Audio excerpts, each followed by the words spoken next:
Good evening. Welcome to the August 12th, 2026 Hollis Planning Board meeting.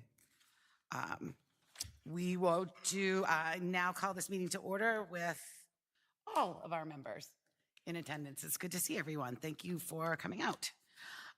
We do not have our secretary here with us today, so she will do the same thing she did last time, and she will give us our meeting minutes based on the recording, the YouTube recording. So I'll do a quick roll call, starting from my right. Greg McPherson. Tom Wachowski. Heather Sullivan. Brett Markey. Butch Gannis. And stand for the Pledge of Allegiance. I pledge allegiance to the flag, United States of America, and to the republic for which it stands, one nation, under God, indivisible, with liberty and justice for all.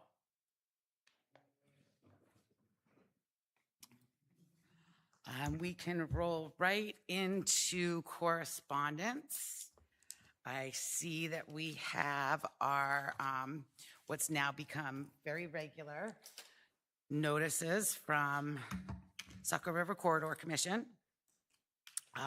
There were some Hollis permits approved by the Saco River Corridor Commission. And those are in, I think they're in 2 different sets or 3 different sets. But we've had a number of them approved. I didn't see anything here that led me to think that these would end up coming to the planning board.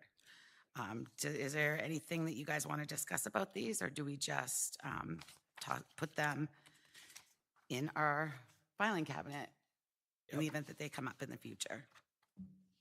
Of course, our code enforcement officer probably deals with each and every one of these. I haven't seen anything that requires any action from us. I have not. Nope, since we've been getting these letters. Doesn't mean it won't happen, but so far we haven't seen it. Next up is, Brett, you sent an email to the select board requesting a joint meeting so that we could discuss the proposal that one of our board members brought forward about AI data centers and e-commerce distribution centers. Excuse me. Did you get a response on that? I did. I got a response from one of the selectmen, and I have it right here, but he was just looking for a little more background information on what some of the other neighboring towns have done. So I'm working on that, and I'll bring it to the board and to the select board, and then we'll hopefully, get together and figure out how we want to, what the best avenue is to. So I reached Close this out. up. Yeah, I reached out to the town clerk after our last meeting to ask when draft ordinances would need to be approved by the select board, and that's the beginning of September. So what you may want to do. That's for the November. That's for November. What you may want to consider writing a moratorium. So putting in a vote in November to have a moratorium on those 2 uses. And then that buys you a little bit of time. If you want, I already wrote a moratorium as well, so I can grab that for you, and you can forward that their way and see if that wets their whistle.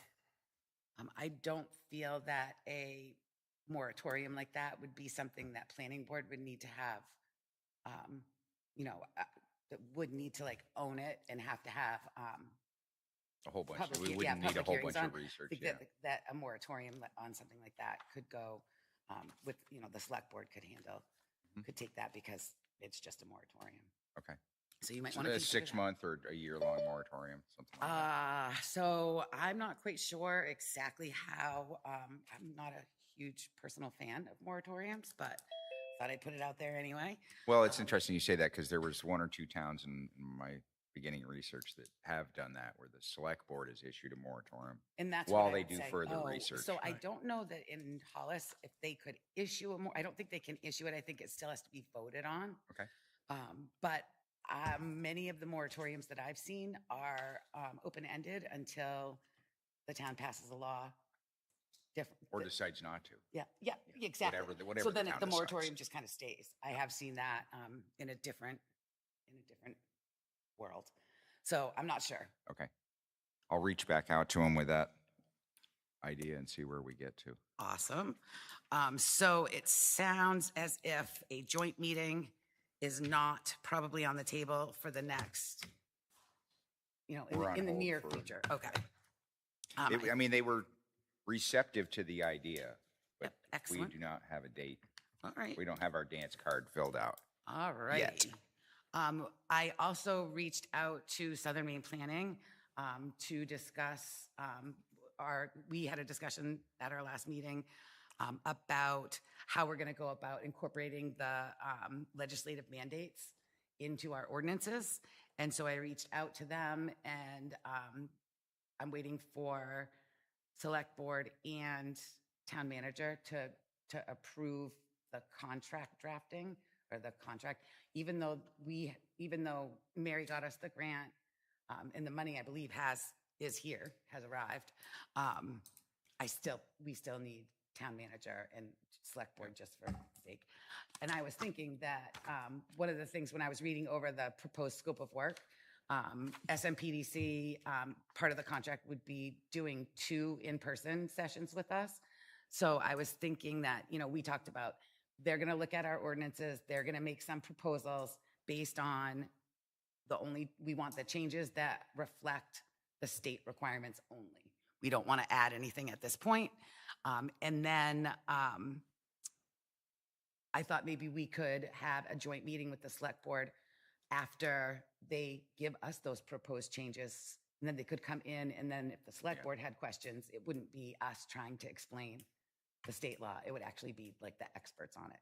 So I assume that would be sometime I've pushed, what I would really like to see is that by the end of the calendar year, that we had whatever language it was that we want to see moving forward. And then it's just a matter of educating, which there's going to be a lot of that, I think. So moving that forward, but I think that may be our next joint meeting, if not these other issues. I did see something in my email. We're going to have a training session. Yes, thank you. I saw that same thing, and I don't have a copy of it here, but Greg, that was the thing that I sent to you today. It is, so SMPDC is doing a educational or training session for, I believe it's for other planning boards. We, of course, are invited. I believe that it is on September 12th. Does that sound right? I see 8. 8th. Okay, I'm going to go with what you see. That's what's on. Perfect. And so they're going to come in and probably just kind of do an overview of the legislative mandates. So, of course, I suggest that we all attend, considering it is here, and I believe that somebody is bringing pizza. How are you? Yeah, I don't know. If you want me to, I will do. Well, no, whatever it you said need. pizza is available, so I just Oh, no, assumed that it was wasn't you. me. Anytime Yeah. I hear pizza, I assume it's You you. think they're gonna suggest that I do it? Probably not. No. No, probably not. There will be pizza, it says. I'm excited. So that's coming up next month. I assume it's public. I assume it's open to the public. But that is not going to be like a drafting session or an opportunity for us to really discuss what we want here in Hollis. It does say local pizza. How local are we talking? Buxton. Yeah, probably. So then we've got our draft minutes from our last meeting, which was July 22nd. Take a peek at those. I didn't have any particular changes, and I will entertain a motion to approve these. So move. Second. Any discussion? All right, Greg, how do you vote? Yes. Yes. Yes. Yes. All righty. And then that brings us to our optional reports. If we have any members of the town, any committee members or whatnot, who would like to give us a report on what's going on with their group. Is there anyone on Zoom meeting? I don't think so. Just hold your hand up if you would like to share. Which have you guys been doing comprehensive plan? We have Yep. a meeting today. Oh, terrific. We're coming, we are, suppose I can let the cat out of the bag. We're coming before the select board to release up to 30,000 from the TIF account for SMPDC to finalize a comprehensive plan. We feel that it needs to be a professional document in order to make it workable, make it viable, and have the state decide that it's creditable. So that's what we're doing, and I'm doing that next Wednesday. Terrific. I was reading today, I was actually reading the code enforcement, like the code enforcement training materials that I found someplace online. And one of the things that it talked about was how important the comprehensive plan really is, particularly now where we are starting to see legislation come through that is based on whether or not something's in our comp plan. So Right. I think that's great that you guys are going that route. All right, and I believe we are probably going to have to enlarge the Hollis Center Village Zone, and maybe even the Deer Pond Village Zone, because those are our two growth areas, and there's not enough room there for any growth right now, so. Have you guys looked at where in Hollis is there room for residential growth? What was that? Where do we have like open land for residential growth? Well, we have a lot of open land all over town. Mm-hmm. It's dependent on whether or not people want to sell lots and have houses next to them, that's all. That is true. You know, we can do all we can to create zones and housing opportunities. But if nobody sells a house lot, there won't be any building. Yeah. It's that simple. Yeah. I think that every municipality is faced with that same Yeah, challenge. absolutely. And that is why land is so expensive nowadays, I think, because it can be. Go ahead. The Hollis Honkers first meeting of the year will be September 8th. I don't want to hear about that. That's winter. That's winter talk, Gregory. September 8th. Always looking for helpful volunteers to maintain our local trails. Check out our Facebook page for more information on the upcoming meetings. Pizza? Potentially River Tap and Grill. Oh, lovely. Fancy.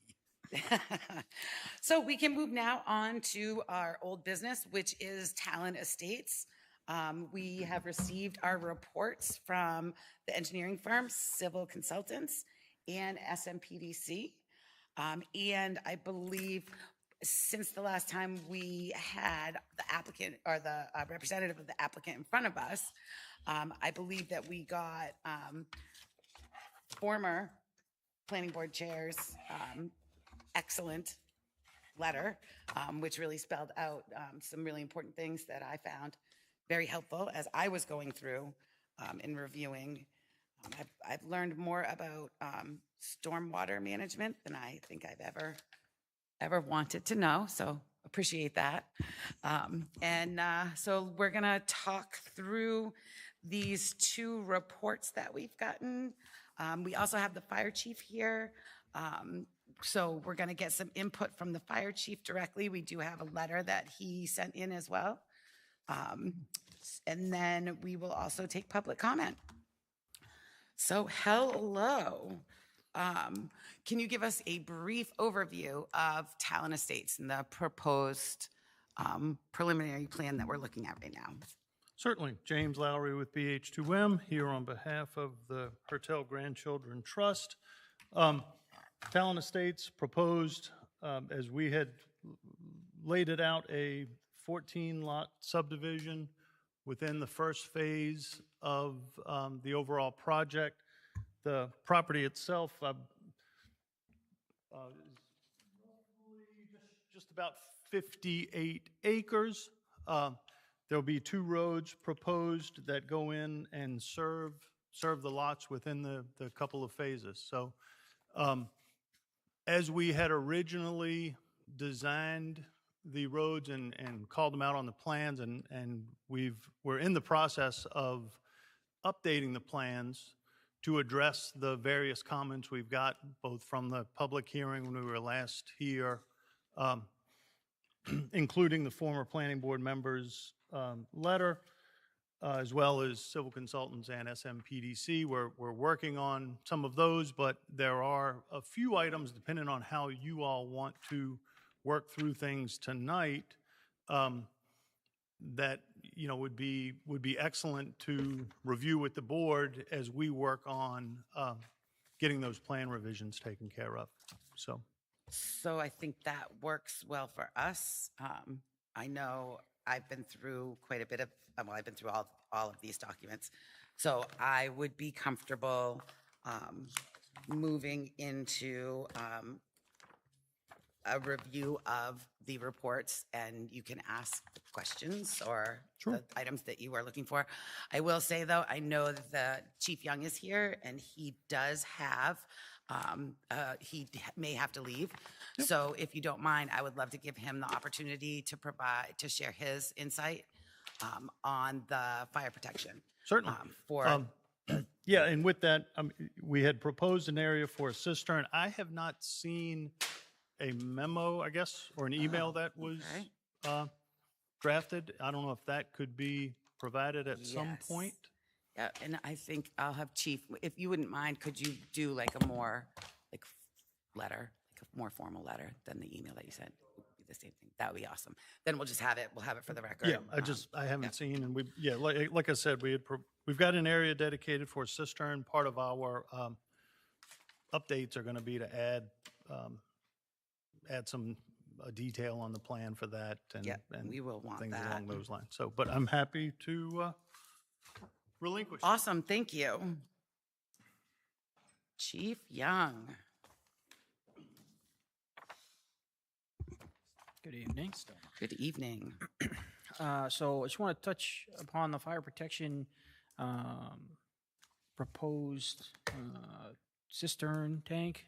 Originally was proposed, and as I did point out in my email, I think I addressed the cistern tank specifically, as that was the what they had proposed and what they were looking to do.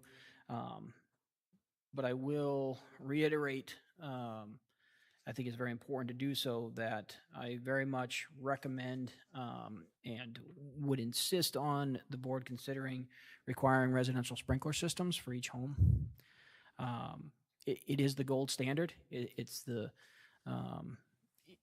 best process and the best way to provide that level of safety for the residents to be able to exit their homes in case of a fire. It's proven to keep fire in check. That allows time for fire and EMS crews to arrive on scene. It very much reduces the amount of damage in a home, but the key piece, the most important piece, is in these residential sprinkler systems are designed to allow for evacuation of the home. It keeps the fire in check in time for long enough for people to evacuate. They're not really intended to put the fire out. And that's obviously the most important piece, right? We can replace the home and everything in it. We can't replace the people. So I want to reiterate, as I have in the past, that I will always recommend and urge this board to have residential sprinkler systems put into new construction. And I also, in my email, discussed some key points to problems that we are finding with cistern tanks around town. We had several put in prior to me taking over as chief, several 10 and 12,000 gallon cistern tanks, and they are failing on a consistent basis. We check them twice a year, make sure that they're full, make sure the water still flows. We're able to draft out of them, and we are consistently finding tanks that are low on water. The water's escaping. We've had one tank that has been addressed and repaired multiple times, to the point where the only company in the area that we can call on to do any repairs has told us last time that was the last time they would be back. They will refuse to touch that tank again. If that tank springs another leak, it goes out of service for good. What causes the failure? Uh, know? Mostly what the tanks are made out of. Most of the tanks are made out of concrete. And depending on the tank, there's a couple different types. Usually they are a three-piece unit. So there's a base, there's a middle section, and there's a top. And they put in there's a special gasket that goes between each one of them. And the gasket fails. There's oftentimes you don't get a single 10,000 gallon tank. You get two 5,000 gallon tanks or two 6,000 gallon tanks, and they are linked together with piping, and then the gaskets and the seals around the piping fail. If they're put in an area where they haven't cleared enough, tree growth, then you start getting roots and things that get intertangled in those pieces, and we start losing water. We go to check on it. There's no water in it. It's half full. It's 3/4 full. We had one that was a little bit different style. I call it a caterpillar style, but all the pieces went down horizontally, and then they were fused together and ratcheted and pulled together with a particular device, and the seal, went horizontally between each piece, and there was 9 or 10 pieces, and that leaked almost immediately. They filled it up, and within a month it was empty. And that particular contractor, known for poor work, we weren't able to get this. We're not talking about Van Hertel, it was somebody different, but it was a struggle. The town wound up doing a whole court thing to try to get them to cover it. The town wound up spending the money itself to fix it. Whether or not we were able to get the money back from him, I couldn't tell you. But it's significant costs to repair these, and an exuberant cost to replace them with a better tank that has less problems, which is a single solid tank that's usually a poly or a fiberglass tank. They're a lot more expensive, but they come in a solid unit, so they don't have the seams to leak from. Does the size of the subdivision impact the size of the cistern tank that one would want to see? Not necessarily. In general, unless the houses are stacked on top of each other that are only 15 or 20 feet apart, then you're dealing with the potential for fire spread from one building to another. Where most of the subdivisions in Hollis, the buildings are setbacks required 35 feet from the property line. So essentially they should be at least 70 feet between each residence. So we're dealing with fighting one fire at a time. We required the size of the tank to go up because we're putting 10 and 12,000 gallons of cistern tanks in, and it's just not enough. By the time we, get set up, if we run out of water, the fire progresses again, we have to catch up to where we were, and it just costs more and more water to do that. So it's 30,000 gallons available makes it so that we don't run out in that tank in the time that we make progress and are able to stop the fire. But also our ISO ratings, which, depending on your insurance company, has an impact on your insurance rates. ISO will only recognize a cistern tank that is a minimum of 30,000 gallons. Anything less than that, they don't recognize it as a water source. So that's the other piece to that. So that's why you often go with a minimum of 30,000. That's why we go with a minimum of 30,000. And I mean, you can get tanks of all various sizes, but I understand that there's quite an expense to getting a poly or fiberglass tank of that size. But if we are going to allow people to continue putting in cistern tanks, which again, I don't favor that. I favor the residential sprinkler systems. If we're going to continue with the cistern tanks, we need to go with the type of tank that's going to give us the least amount of maintenance. The other thing that I would recommend, I believe that Heather, you had mentioned it once before, that the development establish some sort of HOA to help pay for those any repairs needed in the future. Those costs should not go back to the taxpayers of Hollis, and right now they do. Did you see on the plan where the proposed cistern tank, where it was proposed? I don't believe I noticed the location. I think I put in my note, as long as it's in a spot where it's within a certain footage, road frontage. Yeah, so a couple of key points, other key points to the cistern tanks is, one, it has to have a, a place where we can park a truck, and the space needs to be built in such a way that it can hold a, a truck that weighs almost 60,000 pounds, right? And also, we've had problems in the past where someone makes that space and it turns into it's attached to part of a driveway. It's like an addition to a side of a driveway, and then inevitably the people who live there turn it into part of their driveway where they park there, and it becomes a problem. So I insist on the cistern tank and the pad that is there, in such a position that it cannot be utilized as parking, or mistaken as part of someone's driveway. What size pad is like? In general, the pad's going to be 20 to 25 feet wide. The truck is 8.5 feet wide, and our suction hose is 10 feet from there. So from where the where the hydrant head comes up to out to the road, roughly 18 to 20 feet. A little bit more certainly doesn't hurt, but I would say at bare minimum should be about 20 feet. As a width, lengthwise, it needs to be big enough for us to get a truck in and pull it out. And the truck's 30. Our longest truck right now is 34 feet long. So 35, 40 feet.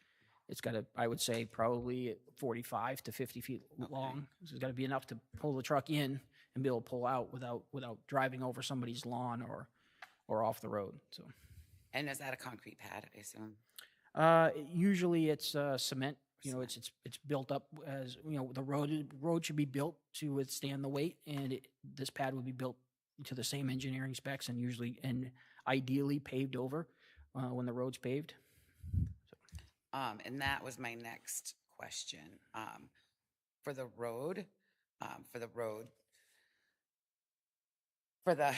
roads in the development, if we required those roads to be built to town standards, would that work Yes. for you? Yep. Okay. Roads built to town standards are sufficient.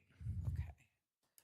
And then now I know now I'm really pushing, but the area really well. You and your staff go to accident scenes all the time. There's been some discussions about how the road is designed to come off of or come onto Mansion Road. It's not at a 90-degree angle. So do you have an opinion on that piece? I have to take a closer look at the. Yeah, that's fine. And you don't have to have an opinion today I put you on the spot a little bit. As long as the corners to get in there are engineered in such a way that we can maneuver a 35-foot truck around the corner, it shouldn't be a problem. What I can tell is, as far as I can tell on this map, the angle's not excessive, so it shouldn't be an issue making the corner in there. But. And the hammerheads, we traditionally want them to have signs and some kind of barrier so that people don't park at the hammerheads as well. I assume you'd want that for this one. Yeah, all the as noted in one of the annexes for the subdivision thing, it makes a specific notation about the protection of the hydrant head. So bollards or stone or rock or concrete barriers so that nobody's gonna drive into it and hit it. And no parking and fire lane signs. Does anyone else have any questions for the chief? I would just like to ask the chief to sometime take your biggest truck and see what it takes to turn it around in a hammerhead. I don't think they're deep enough, really, that you can back up into good unless it's a really good size one. So you give us an idea of what size you need to do that? Yeah, that's not a problem. We can, Okay. we can measure out, with the turning radius and do everything. Right. We can measure that all out and give a clear, distinct look at how much space we need. Okay, good. Yeah, that's not a problem. Gents? Anybody else have any questions? Good. What, I don't know if you had, I don't want to put you on the spot. What's the average cost to replace a failing cistern? The ones that we have now, more and more are failing. If we can't replace it, like the one you were referencing earlier, what's the cost to the taxpayers to replace that? Just If we're again, ballpark. If we're going to replace one of the failing cistern tanks with what we should be putting in for cistern tanks, I suspect it would be a ballpark of around 150,000 would be my rough estimate. Where I believe what I looked up for tanks for a 30,000 gallon cistern tank, a poly or a fiberglass tank, is somewhere between 50 and 100,000, depending on what you're building it out of and where you're getting it from. Yep. And then there's the groundwork and properly securing it in the ground. And installation Just a warranty. little bill on transportation. Right. And you've got, right. I'm sure there's a cost to it related to transportation. But they have very specific manufacturer instructions on how to secure it in the ground, because being fiberglass or poly, they're lighter and they will like breach out of the ground if they're not anchored correctly. If a time comes that we use the water that's in there and now it's empty and it's going to take us a day or two to refill it after an incident, and they can breach out of the ground if they're not secured properly, which is usually quite deep sonotubes getting below the frost line and straps to hold it down. Every manufacturer has their recommendations for it, but we've seen plenty of evidence that they will come loose and breach out of the ground, and it looks like somebody's got a submarine that they just tried to beach on Deer Wonder Road, for example. So All right. obviously we don't want that happening. Appreciate you. Thank you. Sure.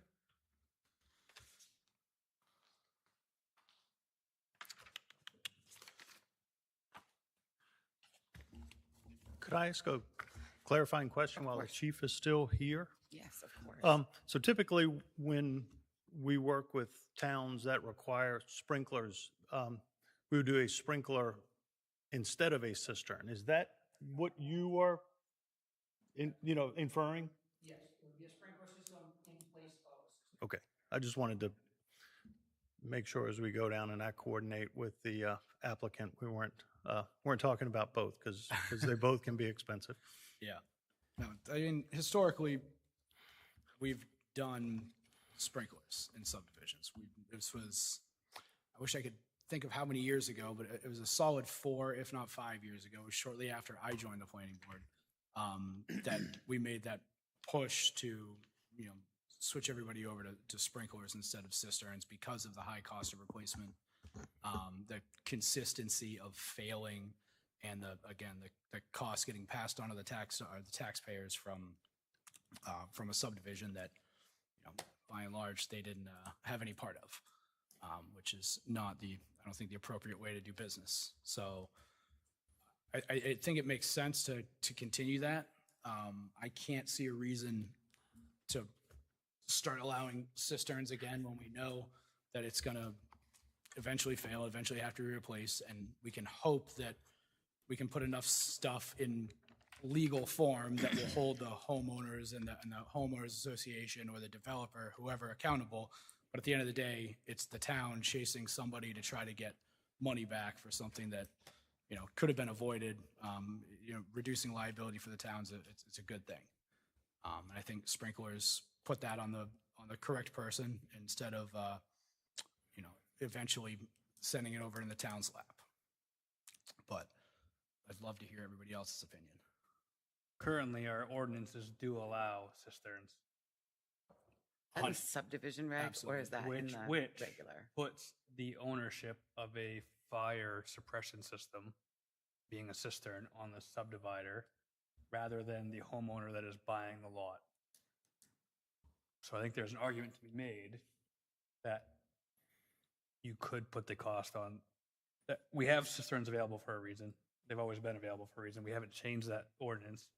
We can look at that, but currently, as we sit here today, cisterns are allowed in that ordinance. How we manage that, that can be discussion on the board, but I mean, I mean, as of today, in our ordinance, they are allowed.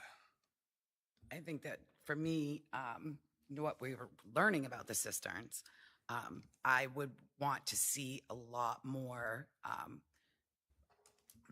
things on the plan about it, the size, the materials. I think there should be some kind of like installation warranty or something that the installer is held responsible for. The pad for the truck, the dry hydrant, what the expectation is around the quality of those things. I do think that it's important that the HOA that goes in place for road, for handling the common areas, the common road areas, that should also address the cistern, the maintenance of it. I think that there should be a requirement for an annual inspection. And then I don't know what that costs. I don't know what an inspection, you inspect a sprinkler and I think you go in and you turn it on and water comes out. I don't know what it is for a cistern. If you have to actually like dig into anything. And then I will also say that I would want to see that cistern system operational before the first occupancy permit was issued. Yeah, typically there are tests done prior to backfilling. They're filled before backfilling and tests are completed prior to that. So I think it'd be pretty reasonable to not allow building permits or COs prior to a passing test. So one of the things that we haven't really talked about is, what, I don't know how to say it, is the intent of this neighborhood, is it a affordable housing neighborhood? I don't think it is. But is it, are we talking about larger, the larger homes in Hollis? Are we talking about the more modest? I mean, I'm sure that there's a range of things like that, but. I mean, as of the plan in front of us, they're selling lots. They have no. This is a subdivision of lots. They're not selling. They're not selling homes. They're selling lots. So whatever the homes are, there's nothing. We have no jurisdiction over that. Okay. So there's and so I guess what I was trying to get at was like the cost perspective. So the cost gets passed along to the property owner one way or the other. We do have Christy Duncan. Do we want to take a second for a comment or do we want to wait? And if it's about what we're discussing, I feel it's appropriate, but it's up to you. Okay. Hey, Christy. Hello. How are you? I'm doing well. How are you? Very good, thanks. I just have one comment question about the sprinkler option for the homes. And one thing that I would wonder is just like response time for the fire department, because if we're talking about, growth in the town, more people, more houses that they're going to be accountable for, does our current department have the capacity to take that on? Because the biggest thing with the sprinkler, like he said, is it gives the family time to exit their home. So if we are already tied up with the fire department on another call, we don't know when they can respond to this call. And I think we've already talked about having to get coverage from other towns. So I think just as far as the safety of our residents, giving them that extra time, even if it costs money, like you said, lives are invaluable. That might be literally life or death for a family. So that's just my comment. Thank you, Christy. Chief, do you have any comments on the current state of, I guess, how busy the fire and rescue units are? As Chief Young steps up, I do want to state that we're not prohibiting these residents from installing sprinklers in their not at all. homes. So they could have both. Yep, absolutely. I would say right now, the current status of our department, we're doing very well. We're staffed very well now, as far as, covering all of our shifts and so forth. We're in a very good place at the moment. But to Christy's point, We are a first call department, as all the departments around us are, where we have 3 people on duty 24 hours a day. 2 of those individuals take a medical call. Now we have 1 person at the station. That 1 person can get 1 fire truck to a scene by themselves. They're very limited on what they can and cannot do. We're dictated by standards as to how we are to proceed, depending on the number of staff we have on scene. So that's always a concern. In fact, right now, my staff's at a motor vehicle crash over on Kill Pond Road. So if a fire was to come in right now, at this moment, we may be able to tear a couple of staff members off to respond to it, but we're going to rely on our call company that's going to respond from home to pick up a truck to get it to the scene, which is a delay, versus the crew being at the station when the call comes in. So, what's the trend in the number of calls that you guys are answering? Is it going up? Is it staying pretty much the same? I'm talking kind of like the larger. The calls every year trend upwards. We had one, obviously the year COVID was at its highest, we were at kind of a peak and we came down a little bit, and we're trending back up again. And that's not going to change with the more residents we put in the town. At the end of the day, the more residents, the more people, the more calls. Well, I think also we have our aging population as well, which I think aging population does result in more calls. Absolutely. For you guys too. Maybe not on the fire side, but certainly on the rescue side. So the more, we're putting in, they're talking about 14 in the first phase with 50 something acres. We could be talking 30 something homes maybe. So it's a significant number of additional homes. With the cost of homes these days, you're expecting those homes to have probably an average of at least 3 to 4 people, right? Two incomes and kids. So that's just more people in the town, and it's the residents in town that are, that tax the system for what we have for call volume. So we average 2 to 3 calls a day. I said that's an average because we have some days where we took 11 calls in one 24-hour shift, and the next day we didn't roll a wheel. And then the day after that, we had 5 calls. So it's an average, but the average is 2 to 3 calls a day. So at any given point, we're down to only 1 person at the station instead of 3. And again, depending on the time of day. So I would say another point somebody made, as far as like the cost being put, on the homeowner for the sprinkler system versus on the developer for the cistern tank. I don't think any of us could have any delusions that the cost of the cistern tank, whether it's $30,000, $50,000, or $150,000, is going to be reflected in the price of the lot. So they're gonna hit that cost regardless. So, thanks, Chief. Chief, just so the people listening understand, if you get a fire call, you're probably going to have a truck on the road within 2 to 3 minutes.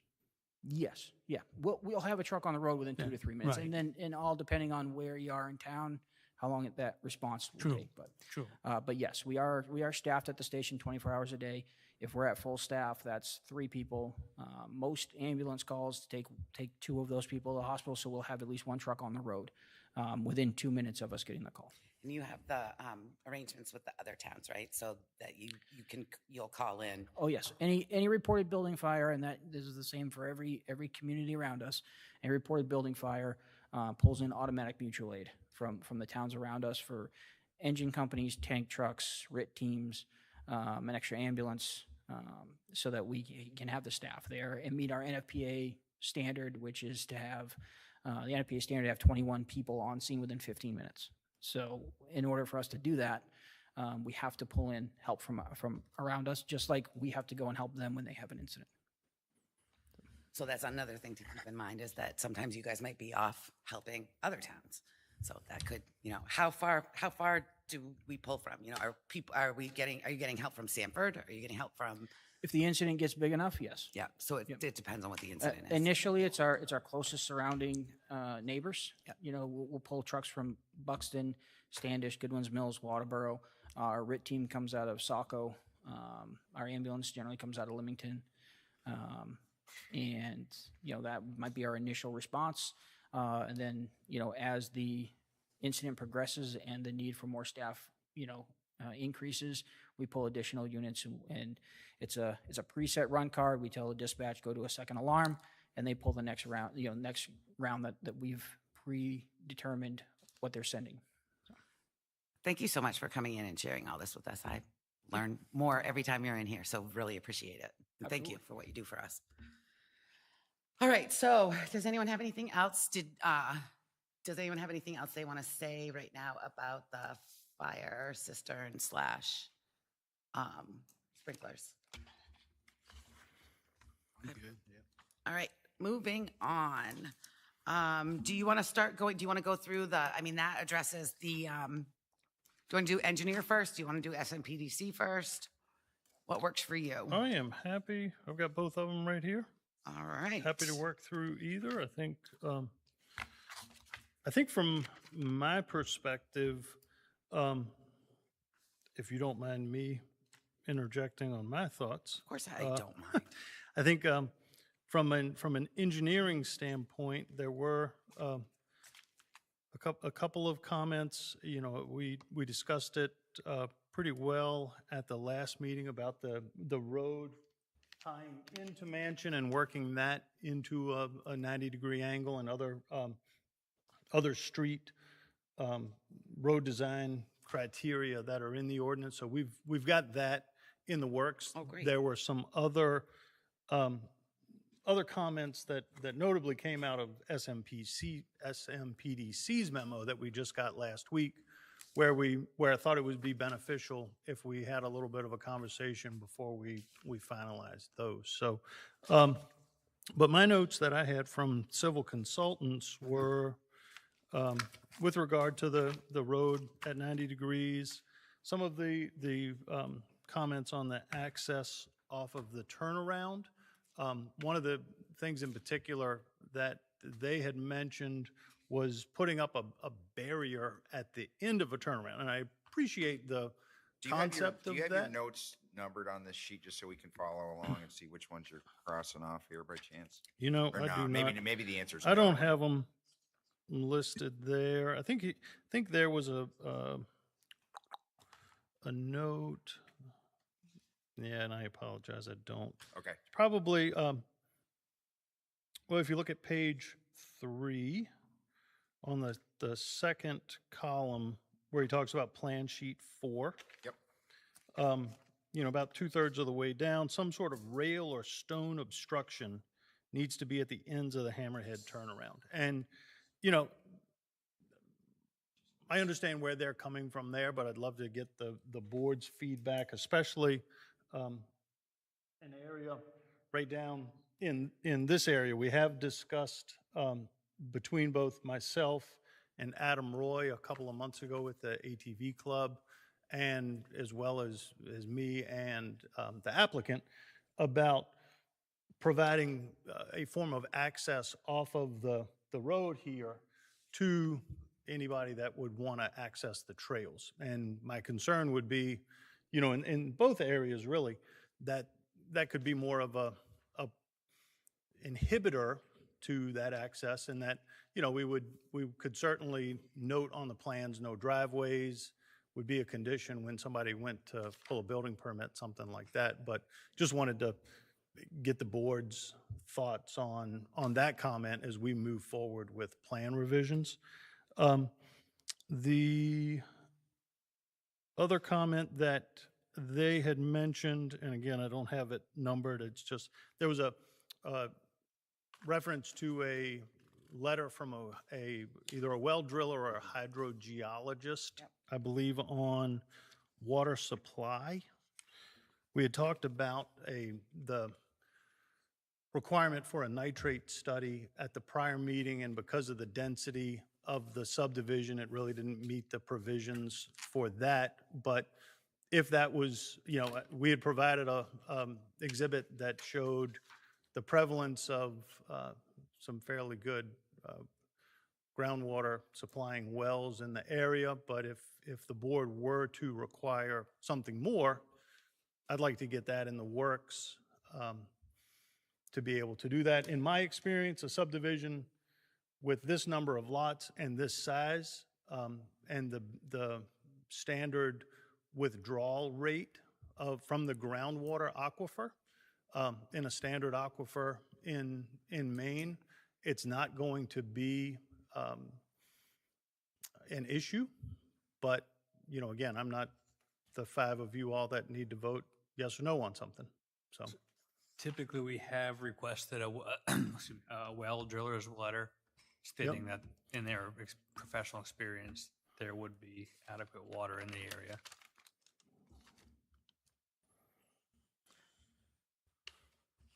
So I think that, so one of the things that we've kind of been wrestling with a little bit is, we know this is a 14-lot subdivision. We've got the lot, you know, it's mentioned, I think, in the engineer's letter about there's additional lots that are unnumbered that are remaining in the property owner's hands, but that, and then we also know that that the property itself could take as many as 24 homes. So one of the things that I'm curious about is how we are going to, maybe, you know, when it comes to like the well driller, right? Is 14 versus 24, is that a big enough difference that we would want a well driller to say today that potentially far in the future, there's enough water, or does that not make sense for us to do that? And I think that that's kind of a question for a few different things that we've got that we want to look at here. So I flipped this around. This is it was an 11 by 17 exhibit that we had included in our preliminary subdivision application, but I figured it would be helpful to bring on the board tonight. This shows the 4 additional lots of phase 2. Okay. So, you know, ultimately, the net density calculations certainly had when you walk through those calculations, it had 24 lots available. I think our initial sketch plan that was submitted and presented in front of the board last summer was thereabout in the 24 lot threshold. But when you really get down into some of the space and bulk requirements of the town and other provisions, this is what we had come up with, you know, as a more refined layout of what would be the ultimate development of Talon Estates. So just the 4 additional lots on the end of Hawk Lane. So then we're talking 18 lots total. Right. Plus the one up in the corner that's unaccounted for. Right. Plus that one that would be conveyed over So 19. to the neighbor.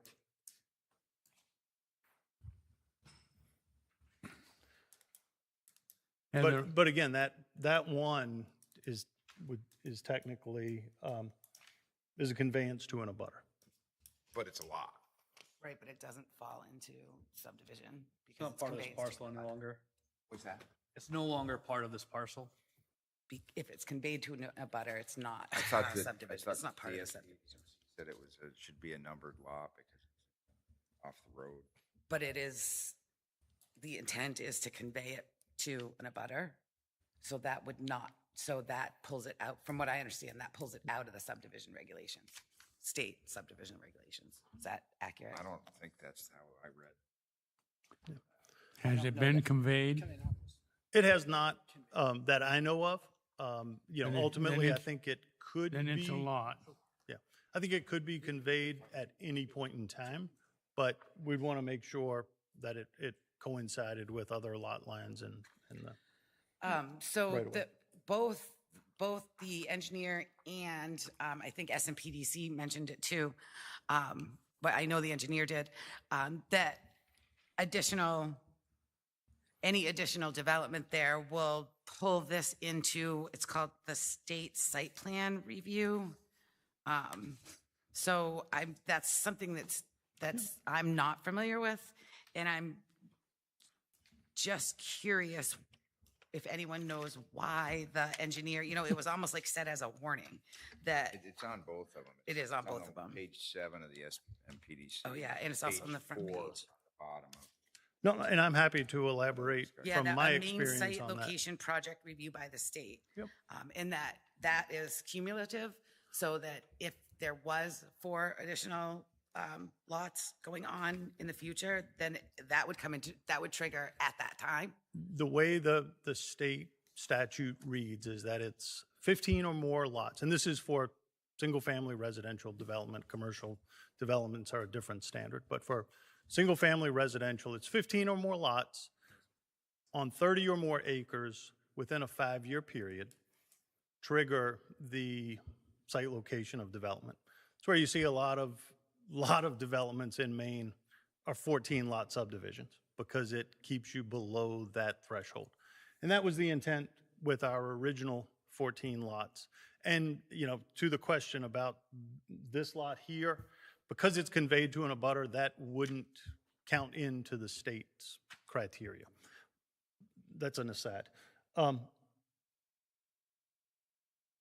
So ultimately, going into this process, the thought was 14 lots now, 5, 6 years later, we come back in front of the board, do an amended subdivision plan, and create the last 4 lots down here in phase 2. We have, on other projects in a different town, have gotten recent feedback from the DEP that they would start counting that 5-year period after the sale of the last lot, which is very different than what they have, how they've interpreted that provision in the past. So I've got an email into the DEP to look to clarify that with the project manager that we've been assigned. And, hopefully as we go to prepare a revised plan set and get a response to these comments, I'll be able to reference that letter directly so that, you're reading it from them, not necessarily hearing it from me. And I'm not saying that this is gospel, but the civil consultants, they make the note that the trigger for site location is cumulative, as you said. Yep. And that any proposed development of the remaining property triggers the site location. They don't mention this 5-year period of subdivision. So we're in a sticky spot here whereby people come back and look at a subdivision that 10 years from now has 18 or 19 lots, and they say, what were these? How did this happen when we had these subdivision regulations? I'm happy to share with you all through Heather or Ashley the definition that I refer to. You can interpret it as you'd like. I can't speak to the rationale by why the peer reviewing engineer wrote that comment the way he did, but it's not, that hasn't been the way our experience has been that it's been enforced. And then, SPDMC is kind of in the same boat where they, Article 13 they say that future development on these parcels, a phasing plan should be required. Yep, that is part, especially that played into your standards for performance guarantees. And with this plan and the phasing that we showed, the intent was to get the infrastructure developed and in place. If you notice, this hammerhead to serve those 4 lots, is part of our proposal. So this, where that provision played in with performance guarantees, would be so that you could say do a performance guarantee for, if this was phase 1, and then this would come back as all of phase 2. That's not how we've proposed it. Right. Heather? I think to make, on mine, if we take this report from civil consultants and go down item by item, you either can tell us you've addressed it and how you have, or that you're going to address it, or you're going to decline to address it. I'd like to keep from skipping all around in this report. I think it'd be easier to follow it along, comment by comment. My thought only. We can do that. Because I too am struggling a little bit. Why don't we just kind of back it up a little bit and do that? I think that, first order of business, I think that we've discussed the cistern tank issue. I'd love to see the applicant choose to go with sprinklers. That's what I'd like to see. I think, and we're not at a point right now where we're gonna vote on, whether that would be a condition of approval or something that we would or wouldn't approve, but talk about it. And then this piece about, is there any, so both organizations recommend that the additional lots be numbered for future reference. Does that, just numbering those, does that pull you into that site plan review Yeah, with the state? that's why I assume that's why they're not numbered.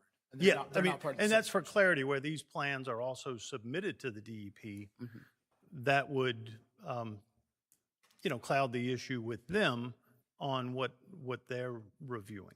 So is the only access to this, know that it would the cloud it. bottom left, It would only cloud it for 5 years. I mean, I don't know that that's really, is the only access to the bottom left I would agree with that. through the subdivision road? There's no other roads that, or easements or driveways that access that bottom left unnumbered lot?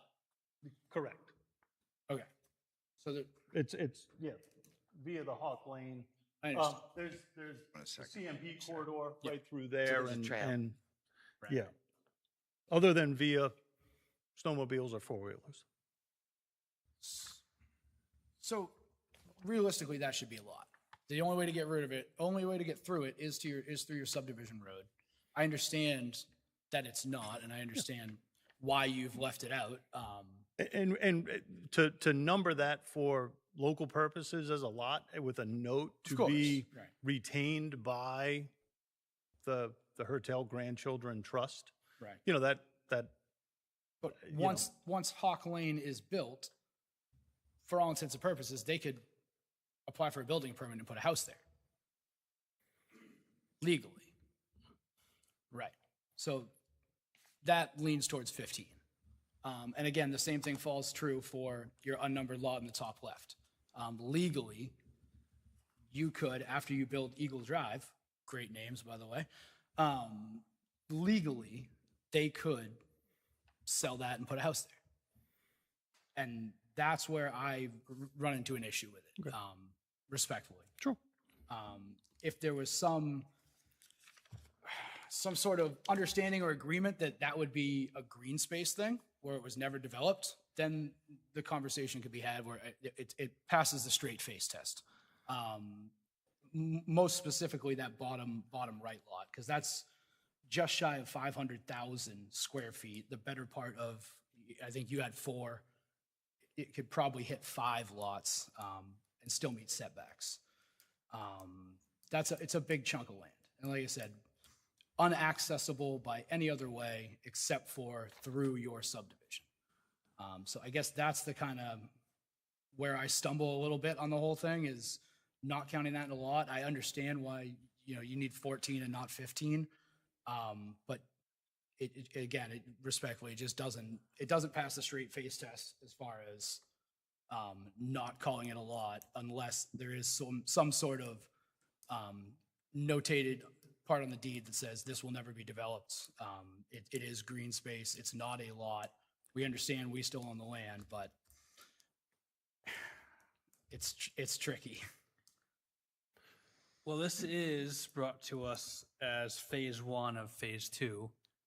So I think the one thing that we're missing is a phasing plan that would distinguish phase 2, which would then, there could be conditional uses if it's verified there is a 5-year waiting period that the subdivision is not, phase 2 is not moved forward without either A, the 5-year waiting period, or B, a main state site plan review.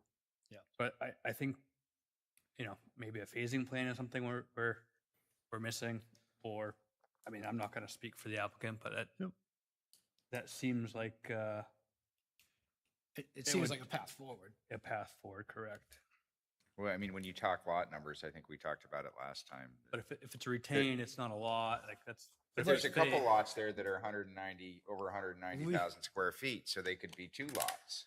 But there's also things we can do about that as well, if the board chose to make conditions that those are not divisible. Yeah, we can definitely, that was my intent. I think it was one of Okay. one of the things that Butch is hoping we can talk about in a methodical way to, put a note on a plan about. It could be a you know, deed not- restriction. Yeah, Right. it'd have to be a deed restriction so that it, Or here on have the any. subdivision, so that, without an additional subdivision, an amended subdivision plan, then, then. do you want to go through the items and If you guys want to go through it helps, I them think, line by as- line, as I'm Butch said, happy it to, helps us but be organized. yeah. I think, some of them are very, pretty straightforward. Most of them, I would Yep. say, are pretty straightforward, don't require a lot of discussion. Anything that I would consider to be like Scribner's error, something that, And there were a couple of items that I know, I'm just looking at number 8 on page 2, was, I think they were provided the original application. I think that would be the case. So we had supplemented that or revised the plan, for number 8 to show the test pits down here on these lots, for instance. So that, is one of those examples where I don't think they had the most updated plan. Right. So I think that, so if I just going right back to the beginning in the, on page 1, in the preliminary plan, we will have to at some point vote on before final plan, waiving the plan scale requirement. Because it's supposed to be 200 feet to the inch and it's 150. The standard says 100, but on, the way this site is configured, if you do a 100 scale plan, you're not going to have any room for the other required notes and things. We felt 150 could show that. You guys discussed that a little bit when you accepted the application as complete. So we Yeah, would certainly appreciate if we could leave it at 150. Yeah. We think it I'm fits not, well. Yeah, I'm not thinking that we should change it. I'm noting for us that we need to vote on waiving it at some point, but maybe we'll do waivers. Perfect. All at one time. I mean, or we could just do it now and get it done. At the end, it's fine. We've already done some. Already done some. I think we just check them off as we go. Check it off, then. I like it. that All way right. I will, so we got to vote on that, right? We I did will make a motion. entertain a motion to waive the, requirement that says we can draw, how would he say this? 150 feet per. I make a motion that we accept a waiver for, and allow a 150-foot scale for the set of plans. Second. Any discussion? Greg, how do you vote? Yes. Yes. Yes. Yeah. All right, got that one out of the way. Thank One done. My next comment is, so any of these, like when they're talking about like the intervals and the elevations that are supposed to be on there that aren't like ground cover type, can you just like take those comments and just do them? Yes, and most of these comments from civil consultants are that, just, Yep. Adding a couple of labels here, changing a few labels there, fairly straightforward, other than the couple things I wanted to make sure we addressed. Can you do the well driller's letter? Yes. Thank you, or a hydrologist. I think, so the question, number 11 on page 2, It looks as though there's an error in the information provided or an error in the town records. How should we, should I have Ashley go and talk to our tax lady and see if there's an error in our records? What, Number 11? Butters. I think at H2. one point that plays into some of the updates we made to the notes and the tax map and lot numbers. I believe when the boundary survey was done, it was all part of a larger lot 49, I think, and then the assessor's information got updated to call it 49G. So it's been reflected on the plan. I just don't think civil consultants had that. Okay. All right. So one of the questions that they say is, does the resource protection zone need to be considered as there is a stream on site? And, we can call that out specifically. We had reflected our building setbacks to accommodate that 75-foot stream protection district. But we'll make sure that there's the right, that it's noted appropriately. That'd be fantastic.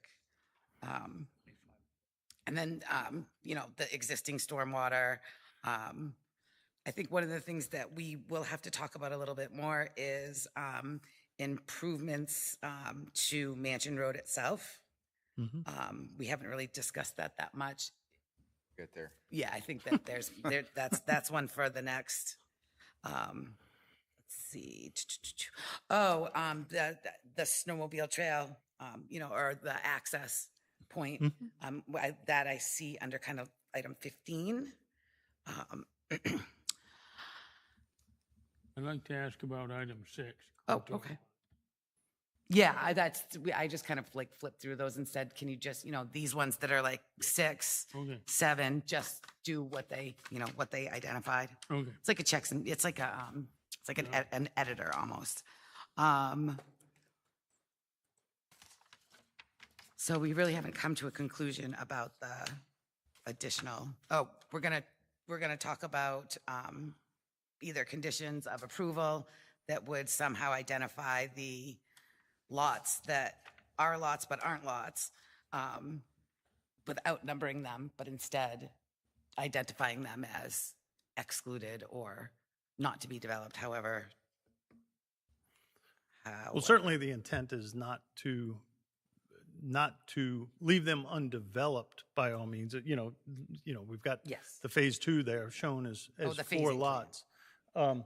In this piece, So this goes back to the phasing plan. likely there could be a driveway. I don't know what the owners of that piece have in mind. So I think that, I think a good start would be the phasing plan.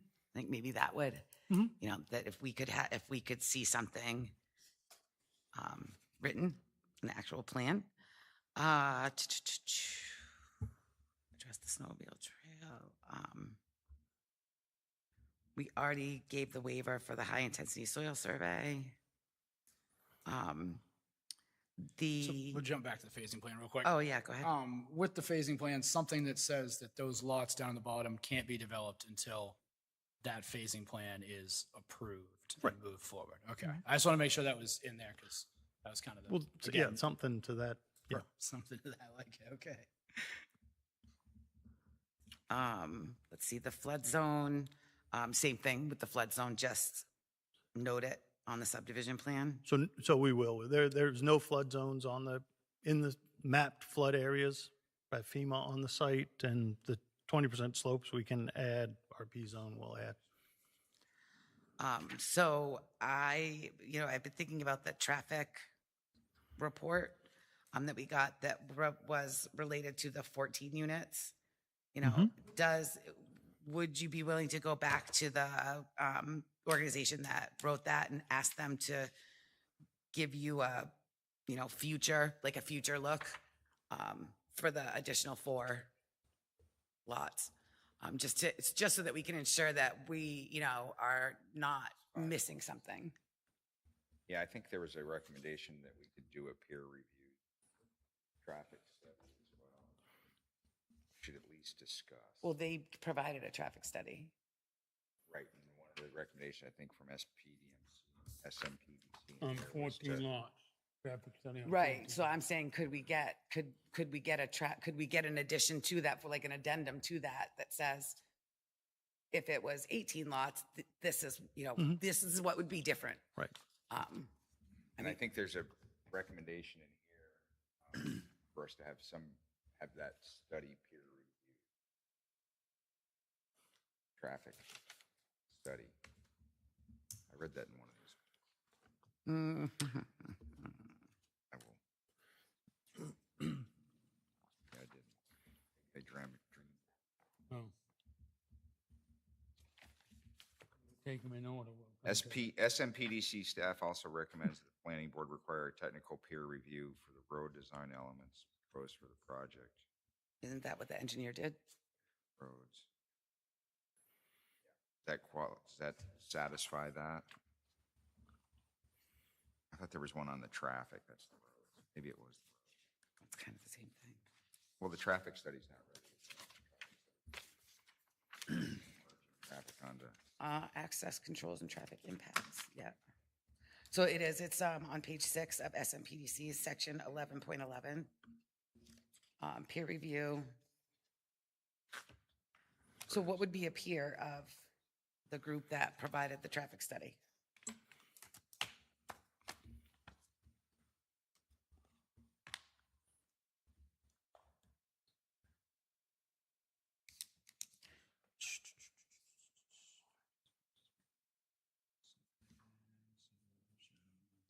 Or maybe we'll address this. Yeah, and I think we it's get not into down this the right one. road to say, Yeah. let's bump up the traffic study to include 18 or 19 lots, whatever number the phasing plan. Yeah, And that's a then perfect maybe- way to think and about it. That's where we start. Yeah. Yep.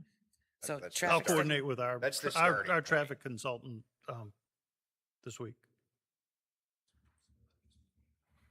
All right, we'll address if we're going to do a peer review when we get to that one in Yeah. SMPDC. Yep. All right. I think you have added the well locations in the septic fields. Oh, this says at the bottom of page 2, add the well locations and septic fields of the abutting properties so that we just can double check and make sure that setbacks are handled. What we'll do are many of these are internal. It's quite a ways at 150 scale.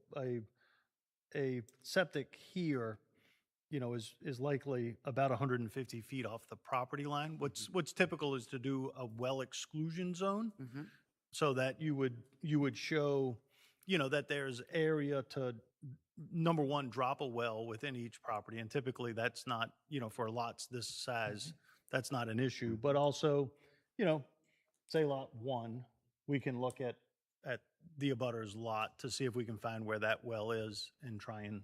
If there's any areas of the lot that Yep. you can't put the well on.